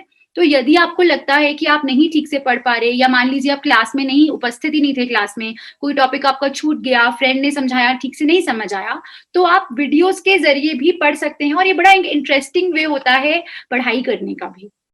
तो ये आप कर सकते हैं। और आखिरी जो है वो है एग्जाम के दौरान की जो टेक्निक आखिरी है वो ये है कि अपनी हेल्थ का ध्यान रखें। इस समय बहुत ज्यादा जरूरी होता है कि हम अपने शारीरिक रूप से अपना ध्यान रखें, क्यों हम अच्छे से सोएं, अच्छे से खाएं और एक्सरसाइज भी करें। और हाँ, एक सबसे जरूरी बात जो मुझे हमेशा लगती है वो ये होती है कि आप ये मत भूलिए कि एग्जाम आपकी जिंदगी का एक हिस्सा है। ठीक है, एग्जाम पूरी लाइफ नहीं है। तो एग्जाम के दौरान थोड़ा बहुत समय, आधा घंटा, कुछ एंजॉयमेंट के लिए भी आप निकाल सकते हैं। दोस्त को मिलाइए, या फोन पे बात कर लीजिए, या परिवार के साथ समय बिताइए, कुछ आप अपना मनपसंद शो देख लीजिए, कुछ भी जो भी आपको अच्छा लगता है, आपका जिससे भी मन लगता है वो चीज अगर आप करते हैं तो इससे आप रिफ्रेश होते हैं। जैसा हम बोलते हैं कि a healthy mind lives in a healthy body, तो आपकी बॉडी पे बहुत ध्यान दीजिएगा। लास्ट सेशन में भी यही बोला गया था, बॉडी को सही रखिए, हेल्दी रखिए और हैप्पी रखिए। चलिए, अब जैसा मैंने कहा था आपसे, अब हम वो भी कुछ बात कर रहे थे कि जो अचानक से मुश्किल आ जाती है, ठीक है, या कोई स्थिति है जो बड़ी अनिवार्य सी हो गई है, उसका सामना हम कैसे करें। ये बड़ा एक जरूरी चीज आ जाती है, क्योंकि एग्जाम के पहले हमने हमेशा देखा है, कभी ना कभी तो लाइफ में एक बार दो बार ये होता ही है कि एग्जाम के जस्ट पहले कोई बड़ी जरूरी सी चीज आ गई है। तो सबसे पहले आपको क्या करना है कि किसी बड़े से बात करनी है। जैसे मैंने करी थी, जो मैंने आपको उदाहरण दिया कि मेरी नानी आई उस टाइम पे, मैंने उनसे डिस्कस किया कि मेरे पास 12 घंटे बचे हैं, एग्जाम दूं या ना दूं। तो किसी बड़े से बात कीजिए, उनसे मदद लीजिए। सॉरी। दूसरा आता है चीज कि बचे हुए जो आपका समय जितना बचा है उसमें आप जरूरी टॉपिक पूरा कीजिए। ये तो मुझे लग रहा है मैं अपनी कहानी बता रही हूँ, वो जो मैंने आपको बताई थी, मैंने भी ऐसे किया था। उसमें जो थोड़ा जो समय था उस वक्त का, 12 घंटा 13 घंटा, उसमें जो भी टॉपिक मुझे लगा कि जरूरी है, अब वो जरूरी मुझे पता कहाँ से चलेगा, यही प्रीवियस पेपर से, कि अच्छा ये बार बार क्वेश्चन आ रहा है, यानी कि ये थोड़ा जरूरी क्वेश्चन हो सकता है। या मैम ने कोई क्वेश्चन को, कई बार होता है मैम भी आपको बता देते हैं, सर बता देते हैं कि बेटा ये क्वेश्चन जरूरी है, लास्ट 1-2 बार आ रहा हुआ है पुराने सालों में, तो वो आपको ऑलरेडी पता है कि ये टॉपिक में से तो क्वेश्चन आता ही है, तो कम से कम उसको आप अच्छे से प्रिपेयर कीजिए। और जैसा कहा, सबसे जरूरी है कि आखिरी से पहले तो कोशिश यही रही है कि आखिरी समय पे आप निर्भर ना करें, वो सबसे ज्यादा खराब होता है और सबसे ज्यादा चिंता का कारण बनता है। अच्छा, अगर ऐसा हो गया है कि आपने फिर भी आपके साथ हो गया कि आप लास्ट में डिपेंड कर रहे हैं, तो जरूरी है कि आप दोषारोपण ना करें, अपने ऊपर दोष ना दें, अपने को ना कोसें, किसी और को ना कोसें, अतिथि को ना कोसें जो घर आ गया, या अगर किसी भैया दीदी की शादी है तो उन्हें ना कोसें। आप हल ढूंढने की कोशिश करें ज्यादा, या बजाय इसके कि आप परेशान होके इधर उधर अपना थॉट्स को यहाँ वहां जाने दे रहे हैं। और लास्ट में ये याद रखिएगा कि अंत नहीं है, तो हार मत मानिए, ठीक है। आप कोशिश करते रहिए, कोशिश करने वाले की हार नहीं होती है। ये मैंने सीखा था उस एग्जाम के दौरान, जब मेरे 34 नंबर आ गए थे। यकीन मानिए, मैं सोच नहीं पाई थी कि मेरे नंबर ऐसे कैसे आ सकते हैं, इस प्रकार के नंबर कैसे आ गए मेरे। लेकिन मुझे बाद में यही रियलाइज हुआ कि अच्छा हुआ मैंने कोशिश की। चलिए अब आगे बढ़ते हैं। ये आ गया हमारा बूझो तो जाने। अब देखते हैं कौन बता सकता है। अंकित, इसमें थोड़ी आपकी मदद की जरूरत रहेगी। तो ये 3 पहेलियां हैं आपके सामने, आपको विषय गैस करना है। तो पहली पहेली है, नाम जब भी मेरा आता है पेट दुखने लग जाता है, पर थोड़ी मेहनत जोड़कर थोड़ा डर घटाओगे तो सारी मुश्किलों का हल तुम ढूंढ पाओगे। तो अगर अंकित आप हैं तो आप प्लीज बताइए, अगर जो बच्चे बता पाए उनका जरा नाम ले दीजिएगा। जी आकांक्षा जी। हाँ जी, तो आप कमेंट कीजिए यूट्यूब पे, आप अपना कमेंट में बताइए कि आपको क्या लगता है ये कौन सा विषय है। चलिए अब मैं बताती हूँ, ये विषय है हमारा मैथ्स। चलिए दूसरा, आज बड़ा सुहाना है और आने वाले कल की किसने जानी है, जानना चाहो बीते कल को तो आओ, सदियों की मुझ में कहानी है। ये कौन सा विषय है, सोचिए। चलिए मैं बताती हूँ, ये विषय है हिस्ट्री। और तीसरा और आखिरी पहेली है, हवाई जहाज कैसे उड़ते और तारे क्यों करते जगमग, पढ़ोगे मुझको जब मन लगाकर जानोगे तुम ये सब। ये तो थोड़ा सिंपल है। चलिए बताइए ये कौन सा है। ये है साइंस। एक्स्ट्रा टाइम का डिमांड कर रहे थे। अच्छा ये तो सिंपल था। समय थोड़ा कम चल रहा है एक्चुअली बच्चों, आज हमने थोड़ा लेट शुरू किया, इसलिए मैं चाह रही थी कि हम समय पे पूरा भी कर दें ये वाला, इसलिए मैंने समय थोड़ा कम दिया आपको। पर मेरे को उम्मीद है कि आपको मजा आया होगा इन पहेलियों का उत्तर ढूंढने में। चलिए अब जैसा बट आकांक्षा जी, इसके साथ ही हम लोग बताना चाहेंगे कि मनोज कुमार और कशिका जैन ने बिल्कुल सही आंसर दिया था इस चीज का। अरे वाह, बहुत बहुत बधाई मनोज एंड कशिका। चलिए अब आगे बढ़ते हैं। जैसा मैंने आपसे कहा था कि मैं आपको कुछ सब्जेक्ट वाइज टिप्स भी दूंगी बीच में, तो ये आप ध्यान से देखिएगा, ये टिप्स बहुत जरूरी हैं। और आप देखेंगे आपको बहुत बार, अगर ये बहुत छोटी बातें आप बोलेंगे मैम शायद हमें पता है, लेकिन प्रॉब्लम क्या आती है कि हमें पता बहुत कुछ होता है, हम अप्लाई कम चीजें करते हैं, है ना। तो आप इस बार ये देखिए, सोचिए कि आपको ये चीजें कैसे अपने अप्लाई करनी है, और इस चीजों को अप्लाई करके आपके बेटर नंबर उस पर्टिकुलर सब्जेक्ट में आ सकते हैं। मैंने कुछ ज्यादा सब्जेक्ट्स नहीं लिए हैं, 3-4 सब्जेक्ट्स ही लिए हैं मैंने, 4 सब्जेक्ट्स हैं, ज्यादा नहीं लिए हैं, पर वो अच्छे से आपको समझ आ जाए बस। तो पहला सब्जेक्ट आता है हमारा मैथ का, गणित। उसमें सबसे जरूरी एक मैंने तो अपनी जिंदगी में बहुत बार किया था कि मैं ना फॉर्मूला जो होते थे, वो सारे फॉर्मूला को, जितने कॉन्सेप्ट्स होते थे ना, उसको अलग से एक पन्ने पे लिख लेती थी, या कभी कभी एक डायरी में, या जहां मैं मैथ्स करती थी रजिस्टर में, पीछे सारे मेरा एक बना रहता था कि पीछे मैंने सारे फॉर्मूला करने हैं। आप देखोगे अक्सर बच्चे पीछे ना रफ वर्क कर रहे होते हैं। मेरी अगर आप कॉपी खोलते तो मैंने पीछे सारे फॉर्मूला लिखे होते थे। तो जितने भी फॉर्मूला मैंने आगे यूज किए हैं, जितने भी चैप्टर्स पढ़े हैं, उस सबके फॉर्मूला की एक लिस्ट होती थी मेरे पास लास्ट में। उस लिस्ट से क्या होता है कि एग्जाम में जाने से पहले, मैथ्स में तो आप ज्यादा कुछ ऐसा याद करने वाला नहीं होता, फॉर्मूला ही होते हैं, तो वो फॉर्मूलाज को मैं लास्ट में एग्जाम के पहले जाते टाइम एक बार रीड कर लेती थी, तो मुझे बहुत हेल्प हो जाती थी और सारे मेरे माइंड में फ्रेश रहते थे। यदि आपको बहुत दिक्कत आती है, आपको लगता है कि मुझसे बिल्कुल मैथ्स के फॉर्मूला याद नहीं होते, तो आप अगर जहां पढ़ाई करती हैं उस जगह पे, आपने देखा छोटे वाले कलरफुल ना स्टिकी नोट्स आते हैं, वो नहीं है तो मैं तो पेपर को काट काट के उसके नोट बना के पीछे थोड़ी फेविकॉल लगा के दीवार पे चिपका देती थी, छोटे छोटे नोट्स की तरह। ठीक है, तो वो नोट्स में मैं अपने फॉर्मूला एक एक में लिखती थी, और जहां मैं पढ़ती थी तो मैं सामने देखती रहती थी वो फॉर्मूला, तो मुझे अपने आप बहुत बार देखने से भी आपको चीजें याद रह जाती हैं, तो वैसे करती थी। दूसरा आता है, आप डिफिकल्ट जो मुश्किल से मुश्किल सम्स होते हैं उसकी आप प्रैक्टिस ज्यादा कीजिए, क्योंकि वो अगर आपको डिफिकल्ट सम एक बार समझ आ जाता है उसको आप 2-3 तरह से कीजिए। ये नहीं कि आपने एक डिफिकल्ट सम एक बार किया, उसके उसी तरह के और सम्स को ज्यादा से ज्यादा प्रैक्टिस कीजिए, ताकि आपको वो कॉन्सेप्ट हर तरीके से क्लियर हो जाए। फिर जैसे मैंने कहा, निमोनिक्स का भी हम प्रयोग करते हैं, जैसे use acronyms to learn formula, जैसे ये आपने किया होगा। ये जो साइन थीटा कॉस थीटा, ये जो फॉर्मूला हम करते हैं ट्रिग्नोमेट्रिक रेशो का, इसको याद करने के लिए ना, पंडित बद्री प्रसाद हर हर बोले सोना चांदी तोले, है ना। तो इससे क्या होता है, हमें ये तुरंत इसकी जो वैल्यूज होती है वो याद हो जाती हैं, हमें फॉर्मूला जो है कि एस मतलब P/H होता है वो याद रहता है।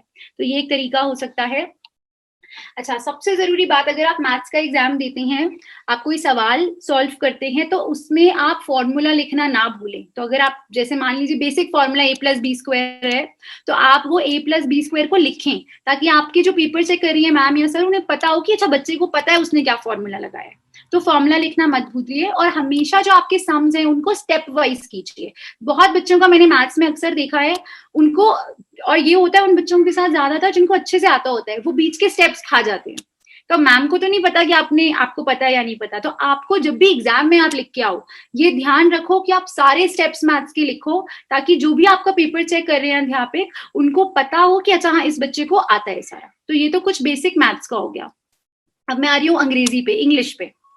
इसमें ये रहता है, इंग्लिश में अब क्या होता है कि इसमें ना हमारी खुद की कल्पना और हमारी खुद की इंटरप्रिटेशन का भी बहुत रोल रहता है। तो यदि आप कोई कहानी पढ़ते हैं, उस कहानी से जुड़े हुए कुछ क्वेश्चंस होते हैं, तो आप ये भी कर सकते हैं, ये मैंने इनफैक्ट किया हुआ है 1-2 बार। मैं क्या करती थी कि ना डिफरेंट आंसर्स सोचती थी हर क्वेश्चन का, कि अच्छा अगर ये क्वेश्चन आता है तो ये क्वेश्चन का ये आंसर भी हो सकता है, शायद वो कैरेक्टर जो कहानी का किरदार है वो शायद ये सोच रहा हो तो ये भी आंसर आ सकता है। मैं 2-3 आंसर लिख के रखती थी, और फिर मैं देखती थी अच्छा मुझे ये आंसर सबसे अच्छा लग रहा है। इंपॉर्टेंट क्वेश्चन, ये नहीं सब क्वेश्चन के लिए, पर हाँ इंपॉर्टेंट क्वेश्चंस के लिए आप ये चीज की प्रैक्टिस कर सकते हो कि आप 2 या 3 तरह से पर्सपेक्टिव से आंसर लिख के देख सकते हो। दूसरा सबसे जरूरी आता है इंग्लिश में, जब आपको essay writing, note writing, report writing, letter writing, ये सब तरह के जब आते हैं, तो आप वर्ड लिमिट से आगे ना जाएं। कई बच्चे तो बिल्कुल ही कम लिखाते हैं कि 500 वर्ड का आया तो भाई 100 वर्ड लिख दिए, वो भी गलत है। लेकिन अगर 500 वर्ड का आता है तो कोशिश कीजिए कि 450 से 500 के अंदर अंदर आप अपना वो वाला जो आपको लिखना है वो आप कंप्लीट कर लें। अच्छा, तीसरा आता है डिफिकल्ट स्पेलिंग्स को याद जरूर करें। बड़ा खराब लगता है देखिए कि कई बार बच्चे छोटे छोटे स्पेलिंग्स में भी गलतियां करते रहते हैं। तो जैसे आपको बताया था वो प्रिंसिपल और प्रिंसिपल वाला तरीका, तो उस ऐसे तरीके आप बना के, इस तरीके को याद करके आप अपने स्पेलिंग की गलतियों से बच सकते हैं। जैसे एक तरीका होता है कि बहुत बार हम कंफ्यूज होते हैं ऐसे शब्दों में जहां पे EI या IE एक साथ आता है, जैसे बिलीव, रिसीव, कंसीव। तो इसका जैसे मैंने याद ऐसे किया हुआ, और ये एक्चुअली में भी होता है तरीका, कि जो C लेटर होता है ना, कैट, C फॉर कैट, उसके बाद जब भी लगाना होता है तो हमेशा EI आता है, IE कभी नहीं आता। तो जहां पे C लगता है वहां पे हमेशा EI आता है। तो रिसीव में, बिलीव में तो हमने IE लगाया क्योंकि L है, लेकिन जहां C आया तो रिसीव में जैसे C आया तो EI लगता है। ठीक है, तो इस तरह से आप ये जो ट्रिक्स होती हैं ये हमें स्पेलिंग को ढंग से याद रखने में मदद करती हैं। अच्छा, अब इसमें जैसा मैंने आपसे कहा था कि आप अपने आप को स्टोरी में इमेजिन करिए, और उस किरदार जिसकी आप कहानी पढ़ रहे हैं उन किरदारों की तरफ से सोच के देखिए अलग अलग पर्सपेक्टिव क्या होते हैं, तो आपको बड़ा मजा आता है और आप अपने आप से रिलेट कर पाते हैं, और सबसे जरूरी आप लंबे समय तक उसको याद भी रख पाते हैं और एग्जाम में भी उसे अच्छे से एक्सप्रेस कर सकते हैं। इसके अलावा आप एक अपने पास डायरी, कॉपी, रजिस्टर कुछ भी बनाइए जिसमें आप लिखने की प्रैक्टिस कीजिए। अंग्रेजी के पेपर में बहुत बार ये होता है कि आपको आता होता है लेकिन आप अंग्रेजी लिखने में कई बार थोड़े स्लो होते हैं, आपको समय लगता है अंग्रेजी लिखने में। तो इससे बेटर कोई तरीका नहीं है कि आप लेटर लिख के प्रैक्टिस कीजिए। जरूरी नहीं है आपको वही लेटर लिखनी है जो बोली है, इनफॉर्मल या फॉर्मल। आप ऐसे भी अपने सोच के आप अपनी मम्मी को लेटर लिख दीजिए, कम से कम आपकी इंग्लिश की प्रैक्टिस तो होगी। इसके अलावा जो मुझे लगता है बहुत ही जरूरी, बहुत बच्चे पूछते हैं कि हम इंग्लिश अच्छी कैसे करें, इंप्रूव कैसे करें, तो बहुत ही बेसिक तरीके 2-3 जो मैं आपको बता रही हूँ। हो सके अंग्रेजी का न्यूज़पेपर पढ़ें, जितना आ रहा है पढ़ें, जितना समझ आ रहा है कोशिश करें पढ़ने की, लेकिन उसको पढ़ें। कई बार हम इंग्लिश की मूवी भी देखते हैं, इसके लिए इंग्लिश के गाने भी सुन लेते हैं। तो ये जो बड़ी छोटी टेक्निक्स हैं, इसमें आपका मनोरंजन भी होता है और आपको साथ ही साथ भाषा में और ज्यादा आपकी इंप्रूवमेंट होती है। तो अंग्रेजी भाषा में आप अपने और ज्यादा अपना थोड़ा ज्ञान बढ़ा सकते हैं। अच्छा, फिर आपने मान लो न्यूज़पेपर पढ़ा, तो आपको उसमें 10 नए शब्द मिले, तो आप वो 10 शब्दों को मार्क कर लीजिए। ठीक है, वो आपने 10 शब्द मार्क किए, उनका डिक्शनरी में मतलब देखिए। और मैंने तो बचपन में कॉपी भी बना रखी थी अपने लिए, तो जो भी मेरे डिफिकल्ट शब्द मुझे लगते थे, मैं उसको कॉपी में लिखती थी और उसका मतलब साथ में क्या होता है वो भी लिखती थी। तो अगर आप देखते थे, थोड़े दिनों बाद मेरे पास इतने सारे वर्ड्स हो जाते थे इंग्लिश के और उनके मतलब भी होते थे, तो मैं वो पढ़ती रहती थी दोबारा दोबारा। इससे बहुत ज्यादा इंप्रूवमेंट होता है इंग्लिश में। और सबसे ज्यादा जरूरी, आपकी शायद इंग्लिश वाली मैम या सर आपको बोलते भी होंगे क्लास में इंग्लिश में बात कीजिए। तो यदि आप चाहते हैं कि आपकी लैंग्वेज में एक इंग्लिश प्रॉपरली आ जाए, तो आप अपने फ्रेंड्स और फोक के साथ, जो भी आपके मतलब घर पे भी अगर आप चाहें या फ्रेंड्स के साथ ज्यादा अच्छा रहता है, उनसे आप कोशिश कीजिए कि थोड़ा आप कुछ समय के लिए, चाहे मान लीजिए आधा घंटा हर रोज, चलो आधा घंटा हम इंग्लिश में बात करके देखते हैं। ये सिर्फ इंग्लिश के लिए ही नहीं है, ये कोई भी नई लैंग्वेज सीखने के लिए। जैसे आप मान लीजिए संस्कृत सीख रहे हैं, या आप मान लीजिए उर्दू सीख रहे हैं, या पंजाबी सीख रहे हैं, तो ये जो टिप्स हैं ये हर लैंग्वेज के लिए काम आती हैं कि आप जितनी जो लैंग्वेज सीखना चाहते हैं उस लैंग्वेज की लिटरेचर पढ़िए, उस लैंग्वेज का कल्चर देखिए, उस लैंग्वेज की मूवी देखिए, गाने सुनिए, आपकी लैंग्वेज अपने आप इंप्रूव होती चली जाती है। चलिए अब आगे बढ़ते हैं साइंस की ओर।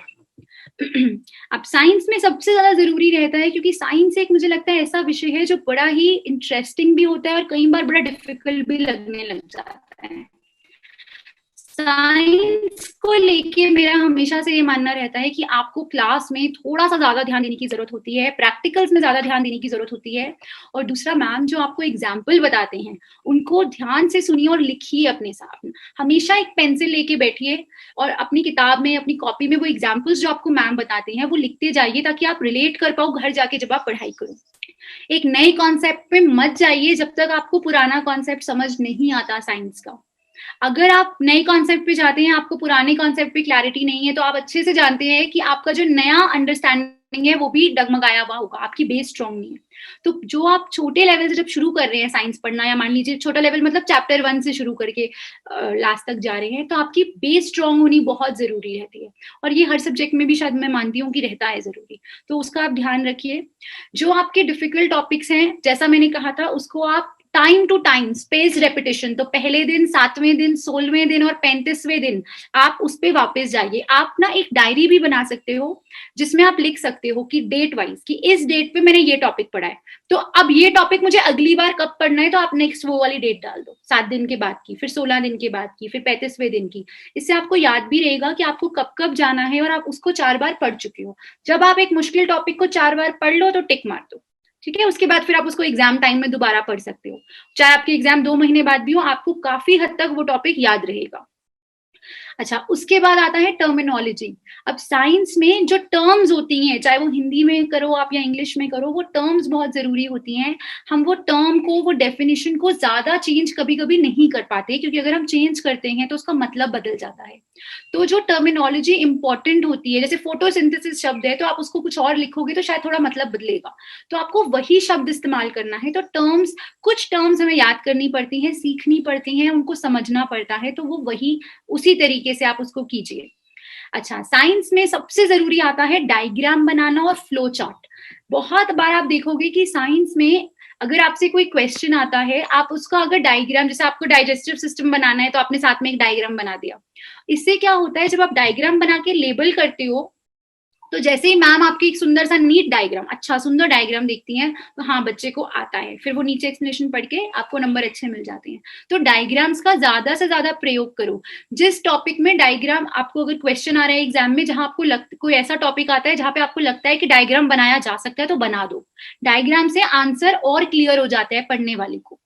अच्छा, उसके बाद आता है फ्लो चार्ट। तो आप वो जो फ्लो चार्ट, जैसा मैंने कहा पुराने सेशन में हमने बताया था माइंड मैप क्या होता है, फ्लो चार्ट क्या होता है, तो आप एक बार वापस रेफर कर सकते हैं। और फ्लो चार्ट्स भी बनाया, आपने देखा होगा बहुत किताबों में ऐसे बना होता है, एक कॉन्सेप्ट से फिर 2 कॉन्सेप्ट, फिर वो एक से आगे 2 और, तो ऐसे कड़ियों की तरह बना होता है। तो वो बनाने से आपको भी याद रहता है, और जो आपका उत्तर देख रहा है उसको भी पता है कि बच्चे को पता है। और जो भी डिफिकल्ट चीजें हैं उसके लिए आप निमोनिक्स का इस्तेमाल कर सकते हैं। पीरियोडिक टेबल के लिए भी निमोनिक्स का इस्तेमाल किया जाता है। तो अगर आप थोड़ी सी उस पर और रिसर्च करेंगे या खुद से भी आप बनाना चाहें तो वो आप बना सकते हैं। अब लास्ट सब्जेक्ट आता है सोशल स्टडीज। इसमें हम क्या करें? तो सोशल स्टडीज पढ़ने का ये तरीका होता है, जैसा मैंने आपको बताया था कि लास्ट दिन जब मुझे कुछ नहीं आ रहा था या लास्ट में जब मैंने इंपॉर्टेंट पढ़ लिया, जो मेरी नानी थी और मुझे कहानी की तरह समझाया था कि स्वदेशी मूवमेंट क्या थी, वो मुझे कहानी की तरह बताई थी। तो इससे क्या हुआ, मैंने वो कहीं ना अपने दिमाग में विजुअलाइज करना शुरू कर दिया और वो विजुअलाइजेशन की वजह से मुझे वो कहीं ना कहीं ज्यादा अच्छे से याद हुआ। जिस चीज को हम इमेजिन करते हैं, आपने देखा है, आप कभी अगर कोई नॉवल पढ़ते हैं, कोई कहानी पढ़ते हैं, तो आप अपने दिमाग में भी वो सोचने लग जाते हैं कि अच्छा एक बच्ची है, वो यहाँ जा रही है, नीम का पेड़ है, तो आप सब इमेजिन करने लगते हैं और वो इमेजिन की भी चीजें हमें लंबे समय तक याद रहती हैं। तो इसीलिए आप जो भी सोशल स्टडीज में पढ़ें उसे इमेजिन करके पढ़ें। इंपॉर्टेंट चीजों को क्लास में आप मार्क कर लीजिए। अच्छा, उसके बाद सबसे जरूरी आता है आप अपने आप से छोटे छोटे सवाल कीजिए। अब छोटे सवाल का मतलब हुआ, जैसे मान लीजिए मैंने एक सवाल अपने आप से किया कि बंगाल को किसने डिवाइड किया था? तो लॉर्ड कर्जन ने डिवाइड किया था। किस साल में डिवाइड हुआ? चलो 1905 में हुआ। तो इससे क्या हुआ, मेरे को छोटे छोटे जो ये सवाल हैं, जब मैं अपने आप से ये सवाल पूछ रही हूँ, ठीक है, एक टॉपिक पढ़ने के बाद, तो मुझे छोटे छोटे जो डिटेल्स हैं वो लंबे समय तक याद रहेंगे। और आपने देखा है सोशल स्टडीज में बहुत से डिटेल्स हमें याद करने पड़ती हैं। जगह क्या थी, साल कौन सा था, व्यक्ति का नाम क्या था, इस प्रकार के बहुत से डिटेल्स होते हैं। तो वो डिटेल जब आप अपने आप से एक टॉपिक पढ़ने के बाद छोटे छोटे क्वेश्चंस पूछते हो तो आपको डिटेल जल्दी याद हो जाते हैं। अगर आपको लगता है कि थोड़ा और मुश्किल है डिटेल याद करना, तो आप वो छोटे छोटे क्वेश्चंस लिख भी सकते हो फटाफट। 5-6 क्वेश्चन लिख लिए और एक पन्ना लगा दिया बीच में कॉपी के, जब आप याद कर रहे हो, या चिपका दिया या बीच में रख दिया। तो आप जैसे ही वो पढ़ो, आप वापस वो छोटे वाले क्वेश्चंस देख लो ताकि आप डिटेल ना भूलो, डिटेल याद रहे आपको। अच्छा, सोशल स्टडीज का आंसर जो होता है, हमेशा कोशिश करो पॉइंट्स में लिखो। ऐसा मत करो कि वो आंसर आपने बहुत ज्यादा लंबा लिखते जा रहे हो 3 पन्ने लिख दिए, अब मैम बेचारी ढूंढ रही है उसमें कि कहाँ पे बच्चे ने क्या लिखा है। तो हमेशा पॉइंट में लिखो, कोशिश करो। खासकर हिस्ट्री के आंसर, सिविक्स के आंसर्स, ये आप पॉइंट्स में लिख सकते हो। और वहां पे भी आप जो इंपॉर्टेंट चीजें हैं उसको आप अंडरलाइन जरूर करो, यानी कि तारीख को, प्रॉपर नेम यानी कि जगह का नाम, इंसान का, व्यक्ति का नाम, उसको आप कम से कम अंडरलाइन कर दो ताकि पता चल जाए कि अच्छा ये वाली बात की जा रही है। एक और मैं आपसे छोटी सी बात यहाँ पे ये कहना चाहूंगी कि जब भी आप एग्जाम देने जाएं, तो आप जब भी एग्जाम लिखते हो ना, आप हमेशा एक बात का ध्यान रखो। आप ये सोचो कि मैं उस इंसान के लिए एग्जाम लिख रहा हूँ जिसको इस विषय के बारे में कुछ नहीं पता, और अब मुझे उस इंसान को ये विषय समझाना है, ये क्वेश्चन का उत्तर बताना है, और मैं इस प्रकार बताऊंगा कि उसको सारा समझ आ जाए। जब आप ये सोच के आंसर लिखते हो तो आपका आंसर डिटेल्ड आता है, अच्छे से आपने सब चीज एक्सप्लेन करी है पॉइंट वाइज, तो वो उत्तर आपका ज्यादा बेटर बनता है। तो मैं हमेशा एग्जाम देने जब जाती थी, आंसर लिखती हूँ तो मैं ये सोच के लिखती हूँ कि शायद सामने वाले को मैं जो समझा रही हूँ वही समझ आएगा, पहले से उन्हें कुछ नहीं आता। ठीक है, तो इस तरह से मेरा उत्तर थोड़ा सा अच्छा निखर के आता है, मैं ज्यादा ज्यादा डिटेल में जाती हूँ बेसिकली उसके। ठीक है, चलिए आइए आगे बढ़ते हैं। अब बात आती है एग्जाम के दौरान क्या होता है। अब एग्जाम के दौरान मेरे मन में जो कुछ, या बच्चे के मन में कुछ जो सवाल आए हैं वो ये होते हैं कि अगर मुझे मेरे पसंद की सीट नहीं मिली, आपने देखा होगा बहुत से बच्चे होते हैं जिनको मैम हम तो पीछे ही बैठेंगे, या कई बच्चे होते हैं जिन्हें हमेशा आगे ही बैठना होता है। जैसे मेरा नाम आकांक्षा था डबल ए से, तो हमेशा मेरा रोल नंबर 1 रहा है, तो मैं हमेशा फर्स्ट नंबर पर, मेरे को पहली सीट ही मिलती थी हमेशा। तो मुझे लगता है कभी कभी वो मेरे लिए बड़ा अच्छा रहता था, क्योंकि जो पीछे वाले बच्चे थे वो इधर उधर देखते रहते थे या कभी बात भी कर लेते थे, तो उनका ध्यान भटकता था। मैं कम से कम मन लगा के अपना पेपर लिख पाती थी। चलिए, दूसरा होता है अगर मेरा पेपर ही पूरा ना हुआ, तो जो टॉपिक मैंने नहीं पढ़ा अगर वही आ गया, और ये तो हम सबको डर लगता है कि कहीं वो टॉपिक ना आ जाए जो मैंने पढ़ नहीं रखा। और फिर एक आता है कि अगर सिलेबस से बाहर का सवाल आ गया, ये भी आपने देखा होगा बहुत बार हमारे मन में आता है, हम क्या करेंगे अगर आउट ऑफ सिलेबस क्वेश्चन आ गया तो ये इस प्रकार के कुछ सवाल रहते हैं। आप घबराइए मत, यूजुअली ऐसा कभी नहीं होता कि सिलेबस के बाहर का सवाल आए। हाँ, ये हो सकता है आपने कोई टॉपिक छोड़ दिया हो और उसमें से सवाल आ गया, लेकिन अक्सर हमने देखा है कि सिलेबस के बाहर का सवाल नहीं आता, और अगर आता है तो फिर हमारे जो अध्यापक अध्यापिकाएं होती हैं वो आके वो सवाल का या तो जवाब बताती हैं थोड़ा बहुत, या बोलते हैं छोड़ दो, या जैसे भी। चलिए, तो अब हमारा आता है मेन सवाल कि हम अपने आप पे संयम किस प्रकार रखें एग्जाम के दौरान। सबसे जरूरी बात ये होती है कि एग्जाम के समय पे, ये तो आपने तैयारी करी है पूरे एग्जाम के समय तक, अब वो दिन आ गया है जब आपका एग्जाम है, उस समय में आपकी जो मानसिक स्थिति होती है ना, वो बहुत मैटर करती है। यदि आपकी मानसिक स्थिति खराब हो रही है, आप परेशान हो रहे हो, डरे हुए से हो, सहमे हुए से हो, तो उसका जो सीधा असर है वो आपके उत्तर पे पड़ेगा। ठीक है, तो इसीलिए कुछ टेक्निक्स हैं जो आप इस्तेमाल कर सकते हो अपनी मानसिक स्थिति को अच्छे से रखने की उस समय में। पहली टेक्निक होती है ग्राउंडिंग। अब देखिए, ग्राउंडिंग एक बड़ा कॉन्सेप्ट है जो मैं आज ज्यादा डिटेल में नहीं जाऊंगी। हम अलग से एक सेशन करेंगे इसके ऊपर, जिसमें हम आपको स्ट्रेस और एंजाइटी के बारे में बताएंगे, और वहां पे आपको दोबारा से ग्राउंडिंग टेक्निक बताई जाएगी। मैं आपको बिल्कुल थोड़ा सा यहाँ से रिलेट करके बता देती हूँ। एक चीज होती है माइंडफुलनेस। माइंडफुलनेस का मतलब ये होता है कि हम अक्सर अपने जीवन में किसी भी स्थिति में बहुत ज्यादा या तो आगे क्या होने वाला है या पीछे क्या हो चुका है उसके बारे में सोच के परेशान होते रहते हैं। लेकिन आज के समय में जो मेरा वर्तमान है, मेरा वर्तमान क्या है कि मैं आपके साथ ये सेशन कर रही हूँ, आपका वर्तमान क्या है कि आप ये सेशन सुन रहे हो। तो हमारा जो एक मेन लक्ष्य होना चाहिए वो ये होना चाहिए कि आप और मैं दोनों इस वक्त इस जगह पे प्रॉपरली मौजूद रहें। फिजिकली नहीं, शारीरिक रूप से नहीं, मेंटली, मानसिक रूप से भी हमें यही मौजूद रहना है। ठीक है, तो इसके लिए हम बोलते हैं ग्राउंडिंग टेक्निक। ग्राउंडिंग मतलब कि आप जहां खड़े हो वहीं जुड़े रहो, जहां खड़े हो जमीन से नहीं, जिस समय में हो उस समय में आप रहो, इसे ग्राउंडिंग बोला जाता है। इसमें आप क्या कर सकते हो, सबसे पहले मान लीजिए बस आपका एग्जाम आने वाला है और आप आगे की चिंता में चले गए हैं। अब मेरे नंबर नहीं अच्छे आए तो एग्जाम के पहले अगर मेरे को सीट नहीं मिली, मेरी मैम कौन आ जाएंगी, मेरे दोस्त होंगे नहीं होंगे, क्वेश्चन तो नहीं बाहर का आ जाएगा, ये सब आप फ्यूचर में जा रहे हो, आप उस समय में नहीं हो। आप डर रहे हो उन बातों से जो आपको पता ही नहीं है कि होंगी कि नहीं होंगी। तो उसके लिए आप एक ब्रीदिंग कर सकते हो, वो ब्रीदिंग मैं आपको भी बताऊंगी, अगली टेक्निक है वो। आप ब्रीथ करिए और उसके बाद आप सिर्फ आराम से रिलैक्स करके देखिए कि ऐसी क्या 5 चीजें हैं जो आप देख सकते हैं, बस आप उन पे ध्यान दीजिए। ऐसी क्या 3 चीजें हैं जो आप सुन सकते हैं, तो आप आसपास की आवाज पे ध्यान दीजिए। हो सकता है बच्चों की चहल पहल होगी और बच्चों की, आपके साथियों की, मैम वहां से कुछ बोल रही हूँ, इसी प्रकार की आवाजें होंगी, हो सकता है। लेकिन आप सुनिए कि उस मोमेंट में क्या है।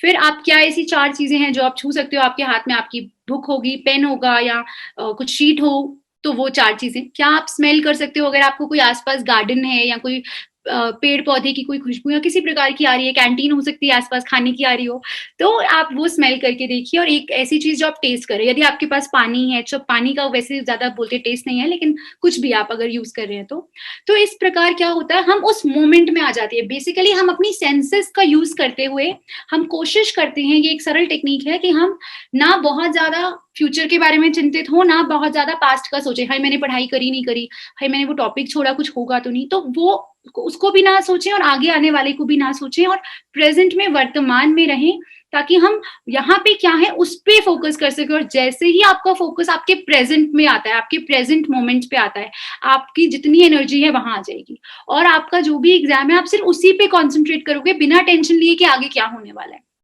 तो वो बहुत जरूरी है। तो वो टेक्निक हो गई आपकी ग्राउंडिंग। अब जैसा मैंने कहा, दूसरी टेक्निक है आपकी ब्रीदिंग, जो मैं आपको बताने वाली हूँ।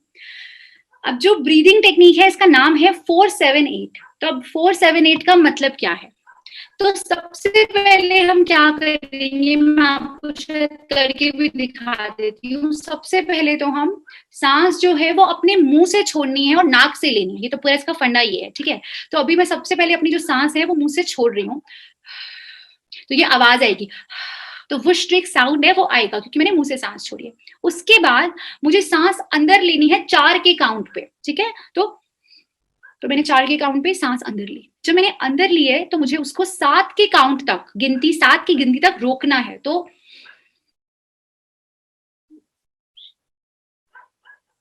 ये मैंने 7 तक रोका, और जब मैंने रोका उसके बाद मुझे 8 की गिनती पे धीरे धीरे करके मुंह से जो है अपनी सांस छोड़नी है। तो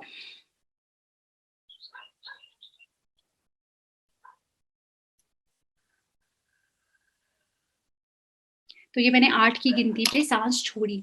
इससे फायदा ये होता है कि आपका जो ध्यान है, जैसा मैंने कहा, केंद्रित होता है आपके वर्तमान पे, आप जिस मोमेंट में हो, जिस समय में हो, जिस पल पे हो वहां पे। और ये आपको, अगर आप ये 2 या 3 बार प्रैक्टिस करोगे एग्जाम के पहले, तो ये आपको रिलैक्स होने में बहुत मदद करता है।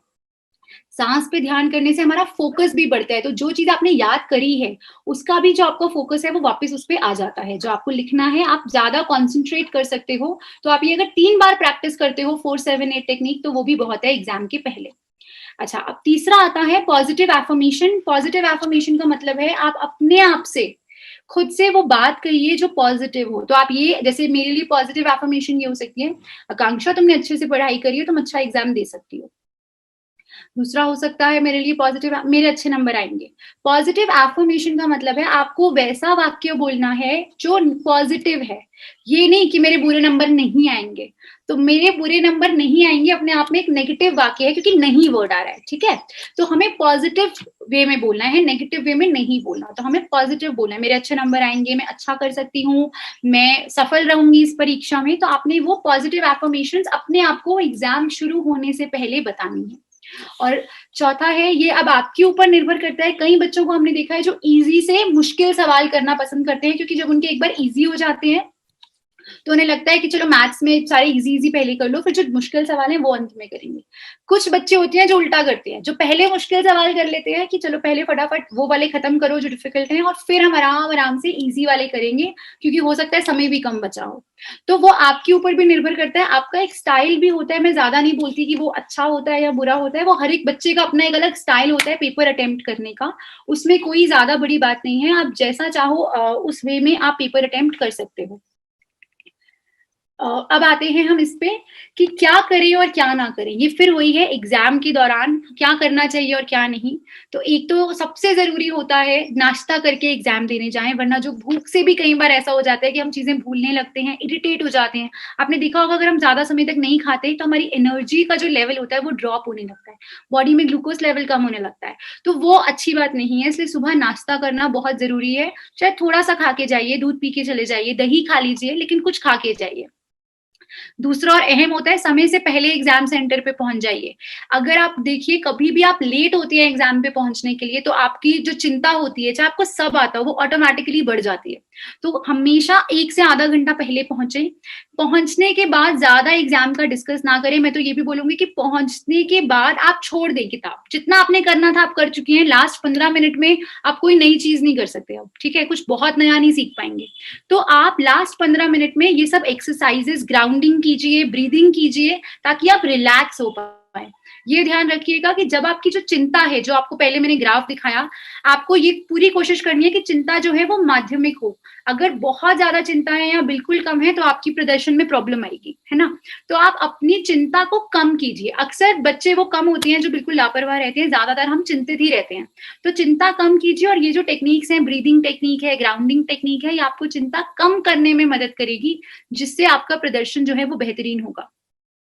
उसके बाद है अपनी स्टेशनरी लेके जाइए, वरना दूसरे से मांगना पड़ता है, बीच में क्लास डिस्टर्ब होती है, कई बार टीचर मना भी कर देते हैं कि नहीं लेना।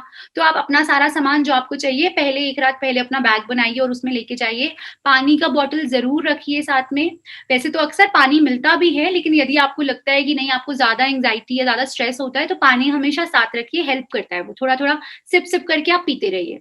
जो एग्जाम के इंस्ट्रक्शंस हैं उनको बहुत ध्यान से पढ़िए, बहुत ध्यान से। कई जगह पे लिखा होता है, चॉइस का क्वेश्चन होता है, बहुत बार मैंने देखा है, हम भी जो पेपर चेक करते हैं बच्चों के साथ, चॉइस गिवन होती है और लिखा होता है OR, अंग्रेजी वाला OR, वो भूल जाते हैं, वो देखते ही नहीं है, वो दोनों सवाल का उत्तर दे आते हैं। तो अब नंबर तो एक सवाल पे ही मिल सकता है। तो इंस्ट्रक्शन आप ध्यान से पढ़ें, और कोशिश करें कि आपका जो पेपर है वो 10 मिनट पहले समय से खत्म हो। इसके लिए आपको अपने आंसर्स को डिवाइड करना पड़ेगा टाइम में, कि जो शुरू के क्वेश्चन है उसको मैंने एक सेक्शन आधे घंटे में करना है, दूसरा मैंने 1 घंटे में करना है। और ये जो प्रैक्टिस है वो कैसे आती है, आपके प्रैक्टिस क्वेश्चन से आती है। तो जितना आप दूसरे लेवल पे जो था कि पहले जो आप प्रिपरेशन कर रहे हो उसमें आपने जितने प्रैक्टिस करे होंगे, उतना आपको वो डर नहीं होगा कि आपका एग्जाम छूट जाएगा या आपको समझ नहीं आएगा या एग्जाम पहले खत्म नहीं होगा। तो practice is the key here. अच्छा, अब क्या ना करें, अपना एडमिट कार्ड ना भूलें। आपको लगेगा बहुत बेसिक है, पर बहुत बच्चों को देखा है एग्जाम के टाइम एडमिट कार्ड भूल जाते हैं, फिर कोई माता पिता या भाई बहन दौड़ के लाते हैं, तो वो गलत है। आप सब अपना बैग बना के रखिए। जैसा कहा, एग्जाम से पहले एकदम कुछ ना पढ़ें, वेट करें। अपना आधा घंटा पहले आप सब छोड़ दें, जितना रिवीजन था आप कर चुके हैं। एक सवाल पर अटके मत रहें, आगे बढ़ जाए। अगर एक सवाल नहीं आ रहा तो उसको लास्ट के लिए छोड़े। पर मैं ये भी जरूर बोलूंगी कि कोई भी सवाल आप छोड़ के मत आए। अगर आपको लगता है कि ये सवाल का कुछ एक आपको रफ आइडिया है तो आप उसको लिखाइए, कोई बात नहीं, या तो 0 आ जाएगा, कुछ भी नंबर नहीं मिलेंगे, पर लिखने से कभी कभी ये हो जाता है कि आपको 1 2 3 नंबर मिल भी जाते हैं। तो सवाल को खाली भी ना जाने दें। सबसे जरूरी, नकल करने की कोशिश ना करें। अगर पकड़े जाते हैं ना तो फिर एक बड़ा ही ऑकवर्ड सिचुएशन हो जाता है, अच्छा नहीं लगता, हमें भी खराब लगता है, टीचर्स को खराब लगता है। तो आप वो ना करें। नकल करके अगर आप एग्जाम में पास होते हैं तो आप अंदर से जानते हैं कि वो आपकी असली काबिलियत नहीं है। तो चाहे कुछ हो जाए, आप ये बुरे काम, नकल वगैरह, इन सब से आप दूर रहें। जैसा कहा, कोई सवाल को खाली ना जाने दें। एक दो मेरे पास और चीजें थी आपके लिए। हमेशा जो आप आंसर लिखते हैं, ये भी आपके पेपर को मदद करता है अच्छा करने में। जो आप आंसर लिखते हैं ना, उसके बाद लाइनें, 2 3 लाइनें छोड़ दें दूसरे क्वेश्चन से पहले, या आप कोशिश करें कि जो आपका दूसरा क्वेश्चन का आंसर है वो आप नए पेज से शुरू कर रहे हो। ठीक है, एकदम से ऐसा ना हो कि साथ साथ एकदम चिपका के आपने आंसर लिखा है। क्वेश्चन नंबर लिखना ना भूलें। बहुत से बच्चे होते हैं जो क्वेश्चन नंबर लिखना भूल जाते हैं, आंसर लिखे जा रहे हैं, क्वेश्चन डॉट आगे आगे 1 लिखो, 2 लिखो, पता कैसे चलेगा कौन सा क्वेश्चन है। तो नंबर लिखना ना भूलें। यदि आप चॉइस का क्वेश्चन सॉल्व कर रहे हैं, यानी कि जिस क्वेश्चन में और लिखा हुआ है, वैसे तो हम बोलते हैं कि सवाल आप ना लिखें, समय बर्बाद होता है सवाल लिखने में, सीधा उत्तर लिखें। पर अगर चॉइस का क्वेश्चन आता है तो या तो सवाल लिख दें या उस विषय का टॉपिक लिख दें बस, ताकि टीचर को आसानी रहे समझने में कि आप क्या उत्तर देना चाह रहे हैं। कई बच्चे होते हैं जो एग्जाम खत्म होने के बाद तक वेट करते हैं, फिर बाद में ना फुट्टा और पेंसिल लेके ना लाइन ड्रॉ करते हैं। तो मेरा ये मानना था कि अगर कभी ऐसा हो जाए कि आपका पेपर एकदम लेंदी है, लास्ट तक चल रहा है, तो आपको टाइम नहीं मिलेगा लाइन ड्रॉ करने का। तो कई बार फटाफट साथ साथ भी लाइन ड्रॉ करके इंपॉर्टेंट पॉइंट्स मार्क कर दीजिए। हिस्ट्री का एग्जाम है या कोई भी, अगर आप मैथ्स में फॉर्मूला दे रहे हैं तो मार्क करते साथ ही साथ, अगर आपकी हैंडराइटिंग अच्छी है तो सीधा बस पेन से भी आप मार्क कर सकते हैं, उसे तुरंत तुरंत करते जाइए। और हाँ, क्वेश्चन पेपर पे टिक मार्क लगाते जाइए या पेंसिल से या पेन से, जो जो क्वेश्चन आप करते जाओ, ताकि आपको पता रहे और ध्यान रहे कि कोई क्वेश्चन ना छूटे। एक बड़े मजे की बात है, मेरी एक फ्रेंड होती थी, हमारा बोर्ड का एग्जाम था, तो उन्होंने क्या किया, जैसे उनको पेपर आया तो उन्होंने पेपर अटेम्प्ट, बाहर आई वो, उन्होंने कहा, हम कोई क्वेश्चन डिस्कस कर रहे थे और वो कहती है ये क्वेश्चन कहाँ था पेपर में। तो हमने कहा ये तो आखिरी पन्ने पे लिखा था। तो जैसे अगर ये पेपर था तो उन्होंने ये पढ़ा और ये पढ़ा, यहाँ वाले पे क्वेश्चन पढ़ना ही भूल गई। तो उनके 2 3 क्वेश्चन मिस हो गए थे 10 12 नंबर के। तो उस चीज का ध्यान दें कि पेपर पूरा अलट पलट के देख लें कि सारे क्वेश्चन कितने हैं। इंस्ट्रक्शंस में लिखा भी होता है कि कितने क्वेश्चन है इस पेपर में, 10 क्वेश्चन है, 12 क्वेश्चन है, तो आप देखिए कि आपने 12 किए हैं या नहीं। बहुत छोटी बातें हैं पर आपको मदद करेंगी एग्जाम में अच्छे से करके आने में। एग्जाम में ये छोटी छोटी गलतियां नहीं होंगी। अब हम आखिरी ओर जा रहे हैं। एग्जाम, जो हमारी चिंता होती है वो एग्जाम के बाद भी बनी रहती है। ऐसा नहीं है कि एग्जाम के वक्त तक चिंता रहती है। तो हमारे कुछ सवाल, जैसे हमारे मन में कुछ सवाल हो सकते हैं, इस बच्ची के मन में जैसे इतने कम मार्क्स अगर आ गए तो इससे मेरा क्या होगा, कम नंबर आ गए, मैंने जितनी उम्मीद की थी उससे ज्यादा नंबर आ गए, वाह। अब मम्मी पापा को अगर खराब आए हैं तो अपना रिजल्ट कैसे बताऊं, और अब आगे क्या करना है। तो एक तो ये बात है कि अगर आपने जितनी उम्मीद की थी और उससे आपके ज्यादा नंबर आए हैं, तो इसका मतलब ये भी हो सकता है या तो आपने पेपर बहुत अच्छा किया या आप मैम ने शायद थोड़ा लीनियंटली चेक किया है। तो एक बात ध्यान रखें कि उससे ओवर कॉन्फिडेंट ना हो जाए। ये ना सोच लें कि अरे मुझे तो सब आता है, अगली बार पढ़ने की जरूरत ही नहीं है। तो वो आप ना करें, अगली बार तो बिल्कुल लास्ट में तैयारी करूंगी, वो आप बिल्कुल ना करें। वो एक गलत आदत है। अगर आपकी उम्मीद से अच्छे नंबर आए हैं तो कोशिश करें कि उस नंबर पे आप बने रहें। अभी आखिरी कुछ स्ट्रैटेजीज हैं एग्जाम के बाद की। तो सबसे पहले क्या होता है कि जब हमारे एग्जाम के रिजल्ट आते हैं और अगर वो रिजल्ट हमारी जो एक अपेक्षा थी अपने आप से उसके मुताबिक नहीं आते हैं, तो हम अचानक कई बार बहुत ज्यादा ना नेगेटिव फील करने लग जाते हैं, अरे मुझसे कुछ नहीं होगा, और हम अपने आप को ऐसे ही बोलने लग जाते हैं, हमसे कुछ नहीं हो पाएगा, हम शायद ठीक से नहीं कर पाएंगे, अब हम क्या करेंगे।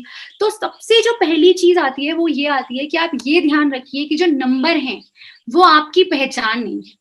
अगर आपको याद होगा, मेरी पहचान के टाइम हमने काफी पहचान के बारे में डिटेल में बात की थी, और मैंने तब भी शायद कहा था कि आपके जो नंबर होते हैं, आपके जो मार्क्स होते हैं, हाँ वो आपके जीवन का हिस्सा है, हाँ वो कहीं ना कहीं आपकी काबिलियत दर्शाते हैं, पर वो काबिलियत ओवरऑल नहीं होती। वो काबिलियत एक पर्टिकुलर विषय में कुछ समय की पढ़ाई के बेसिस पे मार्क होती है। तो अपनी जो एक नेगेटिविटी जो आप अपने आप के अंदर लेके आते हो कि अब शायद मुझसे कुछ नहीं हो पाएगा, मेरी तो पहचान ही ये हो गई है कि मेरे कम नंबर आते हैं, वैसा सोचने की कतई आपको जरूरत नहीं है। अब दूसरा, यहाँ पे अब मैं आपको एक बात बोलना चाहूंगी कि इसमें लिखा है सेल्फ डिसिप्लिन ओवर IQ। इसका मतलब क्या है? इसका मतलब ये हुआ कि ऐसा हो सकता है कि आप बहुत इंटेलिजेंट हैं या आप जो विषय कर रहे हैं उसमें आप बहुत अच्छे हैं, लेकिन यदि उसमें आप निरंतर प्रैक्टिस नहीं कर रहे, निरंतर पढ़ाई नहीं कर रहे हैं, तो एक ऐसा इंसान जो निरंतर पढ़ाई कर रहा है पर हो सकता है उस विषय में थोड़ा कमजोर हो, वो आपसे आगे चला जा सकता है, वो आपसे बेहतर नंबर लाके आ सकता है। क्योंकि आपने कहानी सुनी है वो वाली कछुए और खरगोश की? तो खरगोश तो बहुत अच्छा रनर होता है, बहुत अच्छे से भागता है, लेकिन वो बीच में आगे जाके सो जाता है। कछुआ जो होता है वो निरंतर चलता रहता है और उसी की जीत होती है। तो यहाँ पे कंपटीशन की बात नहीं कर रही मैं यहाँ पे ये बात कर रही हूँ कि यदि आपको ऐसा लगता है कि कोई सब्जेक्ट में, कोई विषय में आप थोड़े से कमजोर हैं, तो भी आप वो कमजोरी के ऊपर आ सकते हैं, आप उसे इम्प्रूव कर सकते हैं। सिर्फ एक परसिवरेंस से अपनी निरंतर पढ़ाई कीजिए, उसमें डिफरेंट डिफरेंट टेक्निक्स ढूंढिए कि आप किस प्रकार से पढ़ सकते हैं। ठीक है, तो वो जो चीजें होती हैं वो आपको बहुत ज्यादा मदद करती हैं एक विषय में आगे जाने में। तीसरा आता है लर्न फ्रॉम योर मिस्टेक्स, यानी कि आपने एक जब कोई एग्जाम दिया तो उस एग्जाम में आपने जहां जहां गलती करी है, सेल्फ स्टडी यानी कि अपना खुद का एक अध्ययन, स्वयं अध्ययन जो आप करते हैं अपना, वो करना बहुत ज्यादा जरूरी होता है। उससे क्या होता है, आपको ना ये पता चलता है कि आप कहाँ पे लैक करते हो और कहाँ पे आपको इम्प्रूवमेंट की जरूरत है। इसका सबसे अच्छा तरीका ये होता है कि आप अपने अध्यापिकाओं के पास वापस जाइए और उनसे फीडबैक मांगिए। आप अपना पेपर दिखाइए और बोलिए कि मैम आप प्लीज मुझे हेल्प कर दीजिए कि मैं कहाँ पे इससे बेटर आंसर लिख सकती हूँ, कहाँ पे मेरी गलती है, मैं किस प्रकार गलती को सुधारूं या मैं किस प्रकार इस सब्जेक्ट को और अच्छे से पढूं।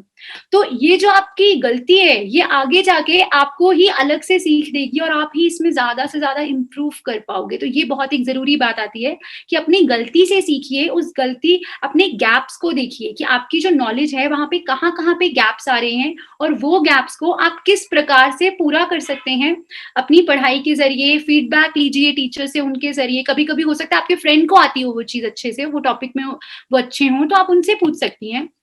इस प्रकार से आपको आगे जाके मदद मिलती है और प्रॉब्लम कम आती है आपको आगे। चलिए, और हाँ एक चीज इसमें मैं ऐड करना भूल गई थी कि ये जो सबसे ज्यादा महत्वपूर्ण रहता है प्री बोर्ड के समय में, कि जैसे आपके प्री बोर्ड आते हैं वहां पे जो आप एग्जाम के टाइम गलती करते हैं वहां तो आप पक्का से जाके अपना फीडबैक लीजिए, उन पॉइंट्स पे, उन गैप्स पे वर्क कीजिए, क्योंकि आपके आगे जो बोर्ड्स हैं उसमें आपका नंबर और रिजल्ट बहुत अच्छे आते हैं।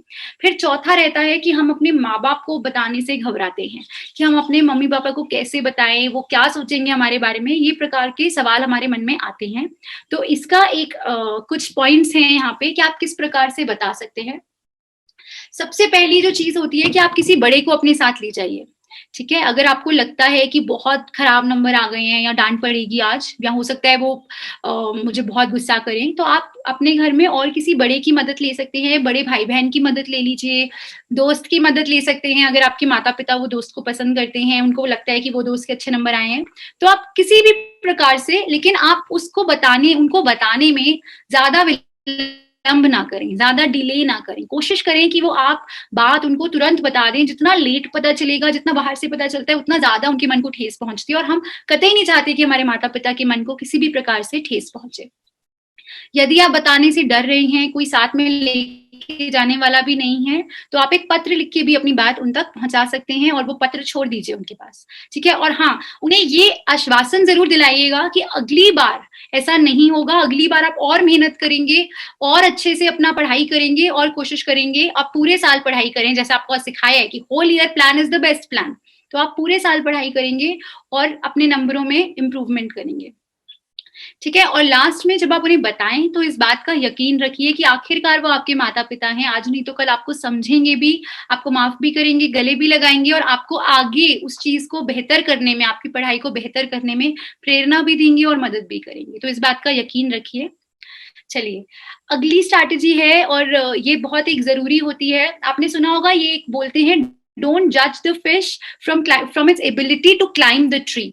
यानी कि आप किसी भी मछली को, अगर आप बोलेंगे एक मछली पेड़ पे चढ़ जाए तो क्या वो चढ़ सकती है? वो नहीं चढ़ सकती है। लेकिन अगर आप उसको नंबर देते हैं उस बात पे, तो वो तो उसके नंबर आएंगे ही नहीं अच्छे। तो आपको ये जानना है कि आपकी अपनी स्ट्रेंथ्स क्या हैं। अगर आप अपनी स्ट्रेंथ पे फोकस करेंगे तो आपके लिए एक अच्छा मतलब आपके लिए ज्यादा अच्छा रहता है अपनी स्ट्रेंथ पे फोकस करना। और एक अपनी जब आप अपनी ताकत को पहचानते हैं ना, तो मुझे लगता है जिन सब्जेक्ट्स में, जिन विषयों में आप अच्छे होते हैं, आप खुद समझ जाती हैं कि ये विषय में मैं थोड़ा कम अगर पढ़ती हूँ, यानी कि मैं अगर उसमें कम समय देती हूँ तो भी मैं अच्छा कर लेती हूँ। इससे आपको तुरंत पता चलता है, अच्छा दूसरा जो विषय है इसको मेरी ज़्यादा ज़रूरत है, इसको मेरे ध्यान की, मेरे अटेंशन की ज़्यादा ज़रूरत है, तो आप उसको वहाँ पे ध्यान दीजिए। ये तभी हो पाता है अगर आप अपनी स्ट्रेंथ और अपनी वीकनेस को अच्छे से जानते हैं। तो खुद से पूछिए क्या सब्जेक्ट्स हैं जो आपको आसान लगते हैं? क्या सब्जेक्ट्स हैं जिसमें आप दिन में अगर आधा घंटा भी पढ़ते हैं तो आपको लगता है आपको सब आ गया, और क्या वो सब्जेक्ट्स हैं जिसमें आपको 1 डेढ़ घंटा पढ़ने के बाद भी मुश्किल आती है? तो उन सब्जेक्ट्स में आप ज़्यादा मेहनत कीजिए। तो अपनी स्ट्रेंथ को पहचानिए ताकि आप अपनी वीकनेस पे ज़्यादा से ज़्यादा ध्यान दे पाएँ। और आखिरी और सबसे ज़रूरी है, अगर आप गिरे हैं, कभी भी ऐसा हुआ है कि खराब नंबर आए हैं या मान लीजिए चलिए फेल भी हो गए हैं, तो वापस उठने का दम हमेशा रखिएगा और इस बात को मत भूलिएगा कि मन के हारे हार है, मन के जीते जीत। तो अगर आप अपने मन में ये ठानते हो कि आप जीत सकते हो, तो आप जीतोगे। और मैं आपको यहाँ पे ये भी बताना चाहती हूँ कि हमारा जो अगला सेशन है, वो हम उसमें बात ही सक्सेस और फेलियर की कर रहे हैं। हम उसमें आपको ये भी बताएँगे कि मान लीजिए खुदा ना खास्ता कभी ऐसा समय आता है, जिसमें आपको फेलियर का, असफलता का सामना करना पड़ता है, तो आप किस प्रकार से उस असफलता के साथ डील कर सकते हैं। आपने देखा होगा अक्सर लोग हमेशा सक्सेस की बात करते हैं कि सफल कैसे होना है, लेकिन हमें बहुत ही कम लोग होते हैं जो ये बताते हैं कि अगर आप बेटा असफल हो जाओ, तो आप किस प्रकार वो चुनौती का सामना करो और वापस अपने कदम सफलता की ओर किस प्रकार बढ़ा सकते हो। तो उसके लिए हम अगले सेशन में आपसे बात करेंगे। आज के लिए बस इतना ही था। चलिए, तो आज इसके बाद जो एक लास्ट हम आपको कोट के साथ छोड़ेंगे वो यही था कि sometimes the greatest rewards come from doing things that square you the most. यानी कि कभी-कभी जो चीज़ से हमें सबसे ज़्यादा डर लगता है, उसी चीज़ से हमें सबसे ज़्यादा एक बड़ा रिवॉर्ड भी मिलता है, क्योंकि हमें अपनी जाता है कि हम क्या-क्या कर सकते हैं ज़िंदगी में, किस प्रकार कठिन परिस्थितियों का सामना अच्छी तरह से कर सकते हैं। तो आज के सेशन में बस इतना ही। अगर आपकी कुछ सवाल हो तो आप पूछिएगा। Ankit, over to you.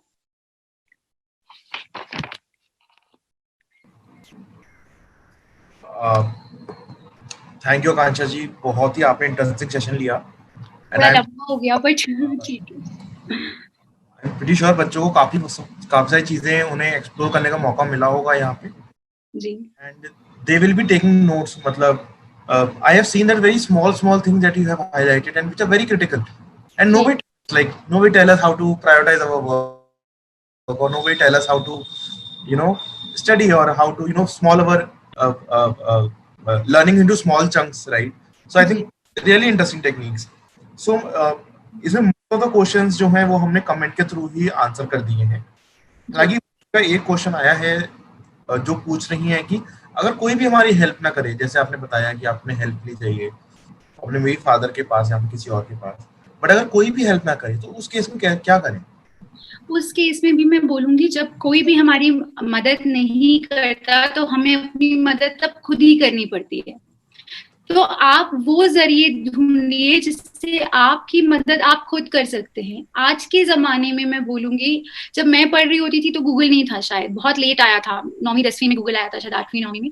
पर आज के जमाने में आपके पास इंटरनेट की फैसिलिटी है, तो ऐसी जो चीजें हैं जहां आपकी शायद इतनी मदद नहीं हो पा रही है, आप नहीं समझ पा रही हैं कुछ कॉन्सेप्ट्स, तो वहां पे आप इंटरनेट का सहारा ले सकते हैं। जैसे आपको बताया गया था, सीबीएसई का अपना प्लेटफॉर्म है दीक्षा प्लेटफॉर्म, एक और शायद फ्री एप्लीकेशन है टिक टैक करके, आप उधर जा सकते हैं। वहां पे भी काफी कंटेंट अवेलेबल है, हर चैप्टर का, हर सब्जेक्ट के बारे में उन्होंने अच्छे से वीडियो बना के पढ़ाया हुआ है। तो उस आज के तकनीकी जमाने में मदद हर तरह से हमें मिल सकती है और बहुत और से हमें मदद मिलती है। तो आप इस प्रकार ऑनलाइन की तरफ जा सकती हैं अगर आपको ऐसा लग रहा है कि शायद मदद नहीं मिल पाई आपको बाहर लोगों से। Thank you Akanksha ji. I think question पूछा था उनको आंसर अपना मिल गया होगा। इसके साथ ही मैं बताना चाहूंगा कि हर सोमवार, बुधवार और शुक्रवार को हम लोग आप लोगों के पास आएंगे सेशंस के साथ। आने वाले सप्ताह के सेशंस का मैं थोड़ा सा बताना चाहूंगा। मंडे को जो शाम को 5 बजे सेशन होगा 6 जुलाई को, वो होगा on the topic job oriented career options, develop a vocation. So ऐसे कौन से करियर है जिसके थ्रू आप वोकेशन बहुत जल्दी शायद बना सकते हैं, सो उसके बारे में सेशन होगा और ये लिया जाएगा मिस तुलिका के द्वारा। तुलिका मैम के बारे में बताना चाहूंगा कि she has been there in the field of career counselling for a long time and she is counselling a lot of students. So वो सेशन बच्चों को मैं बहुत इंकरेज करूंगा अटेंड करने के लिए। वेडनेसडे को हमारा सेशन होगा how to master the art of communication. मैं ये बताना चाहूंगा कि हम लोगों ने ये सक्षमता की ओर के अंडर हम लोग सेशंस ले रहे हैं जो कि हम हर बुधवार को जॉब रेडीनेस के ऊपर करते हैं। These sessions will actually help us to understand कि अगर हम लोग किसी से अपने कम्युनिकेशन शेयर कर रहे हैं, फॉर एग्जांपल जैसे अभी हम लोग कुछ बात कर रहे हैं और जैसे हमने जब स्टार्टिंग में सेशन लेना स्टार्ट किया तो हमको टेक्निकल ग्लिच हुई थी। सो कैसे उसको भी कैसे कम्युनिकेट करना है आप लोगों तक। सो वो छोटी छोटी बातें शायद जो हमें इंटरनलाइज करने की जरूरत होती है, अपने अंदर चीजों को समझने की जरूरत होती है, उसके बारे में बताया जाएगा। और मैं आकांक्षा जी से रिक्वेस्ट करूंगा कि फ्राइडे के सेशन के बारे में थोड़ा सा हमको बच्चों को बताएं, जिससे वो लोग एक्साइटेड रहे फ्राइडे को सेशन के लिए। अंकित, मैंने आई थिंक थोड़ा बताया भी था बच्चों को फ्राइडे के सेशन के बारे में कि इस बार हम सक्सेस और फेलियर, सफलता असफलता पे बात करेंगे। जैसा कि मैंने कहा था, सफलता के बारे में ज्यादा बात नहीं की जाती है हमारी। कहीं ना कहीं हम सबके मन में रहता है कि असफलता एक ऐसी चीज है जो नहीं आनी चाहिए जिंदगी में। लेकिन एक सच ये भी है कि हमेशा हर एक की जिंदगी में कभी ना कभी असफलता जरूर आई है, उन्हें असफलता का सामना जरूर करना पड़ा है। तो जो अगला सेशन रहेगा उसमें मैं आपसे बात करूंगी असफलता के बारे में। अगर आपके जीवन में कहीं पे कोई रोड ब्लॉक हुआ है, कहीं पे आपने फेलियर का सामना किया है, तो आप किस प्रकार से उस फेलियर के साथ डील कर सकते हैं और आगे अपना रास्ता सक्सेस की ओर कैसे बना सकते हैं। याद रखिएगा, फेलियर जो है वहीं से होके हमारा सक्सेस का रास्ता निकलता है। तो किस प्रकार से हम अपनी सक्सेस का रास्ता निकाल सकते हैं फेलियर से होते हुए, उसके बारे में बात की जाएगी आपसे अगले सेशन में। और बस मिलेंगे अगले सेशन में इस बारे में बात करते हुए। मैं आशा करती हूँ कि आज के सेशन में जितना भी आपको बताया गया है आपको अच्छा लगा होगा, आपने उसे रिलेट किया होगा और आप उन टेक्निक्स का यूज भी करेंगे अपने एग्जाम्स के दौरान। मैं जानती हूँ कि शायद अभी एग्जाम स्थगित किए गए हैं, शायद ना हो, बस बात चल रही है, होंगे नहीं होंगे, लेकिन आपको ये जो टेक्निक्स बताई गई हैं ये हमेशा काम आएंगी। तो इन पे थोड़ा गौर कीजिएगा, वर्क कीजिएगा। यदि आपके कोई भी सवाल होते हैं इन टेक्निक्स के बारे में या और इन्हीं कॉन्सेप्ट्स के बारे में, चीजों के बारे में जो आपको लगता है कि आज यहाँ पे शायद उत्तर नहीं मिल पाया, सेशन थोड़ा लंबा रहा, तो आप हमारे हेल्पलाइन नंबर पे भी कॉल कर सकते हैं। मैं अंकित जी से रिक्वेस्ट करूंगी कि आपको हेल्पलाइन नंबर का नंबर आपसे शेयर करें ताकि आप वहां पे प्लीज कॉल कीजिए। काउंसलर्स बैठे हैं, आप ही की मदद के लिए बैठे हैं, प्लीज उन्हें कॉल कीजिए और अपनी समस्या का समाधान वहां से ढूंढिए। अंकित जी, आप प्लीज इनको एक नंबर शेयर कर दीजिए, काउंसलिंग हेल्पलाइन नंबर का। मैं आप सबको नंबर बता देता हूँ, नंबर प्लीज नोट करिए। हमारा युवा हेल्पलाइन नंबर है ये। यहाँ पे आप सोमवार से रविवार, आई मीन टू से 7 days अ वीक, सुबह 10 बजे से लेकर रात को 8 बजे तक कॉल कर सकते हैं और personalised free of cost counselling को अवेल कर सकते हैं। उसकी इस अपॉर्चुनिटी का आप लोग लाभ उठा सकते हैं। नंबर है 011-408-45167। इस नंबर पे आप कॉल कर सकते हैं सोमवार से रविवार, I mean Monday to Sunday, 7 days a week, 10 AM to 8 PM। इसी के साथ मैं बताना चाहूंगा कि हम लोग आपके फीडबैक को बहुत ही सीरियसली लेते हैं और आपके फीडबैक पे हम लोग रेगुलरली काम करते हैं। सो फीडबैक आपके साथ चैट ऑप्शन में काफी बार हमारे टीम मेंबर्स ने शेयर किया है और फीडबैक जो वीडियो में जाके आप देखेंगे डिस्क्रिप्शन में, वहां पे फीडबैक का लिंक भी दे रखा है। सो प्लीज अपना फीडबैक हमारे साथ शेयर करें। अगर आप हमारे साथ फीडबैक शेयर करते हैं तो उस फीडबैक को हम रिकॉर्ड करके उसके ऊपर और मेहनत करते हैं सेशन के ऊपर और आपके लिए और इम्प्रोवाइज सेशन हम लोग लेके आते हैं। अब मैं आप सबका धन्यवाद करना चाहता हूं कि आपने अपना कीमती समय निकाल के सेशन को अटेंड किया। आशा है आप लोगों को सेशन यूजफुल रहा होगा। मैं राजस्थान करियर पोर्टल से आए हुए सभी पार्टिसिपेंट्स का धन्यवाद करना चाहता हूं। मैं यूनिसेफ इंडिया की जो नई मुहिम है युवा इंडिया, उनका भी मैं धन्यवाद करना चाहता हूं, जिसके अंतर्गत हम आप तक ये सेशन पहुंचा पा रहे हैं। इसी के साथ ही मैं आपकी इजाजत चाहूंगा।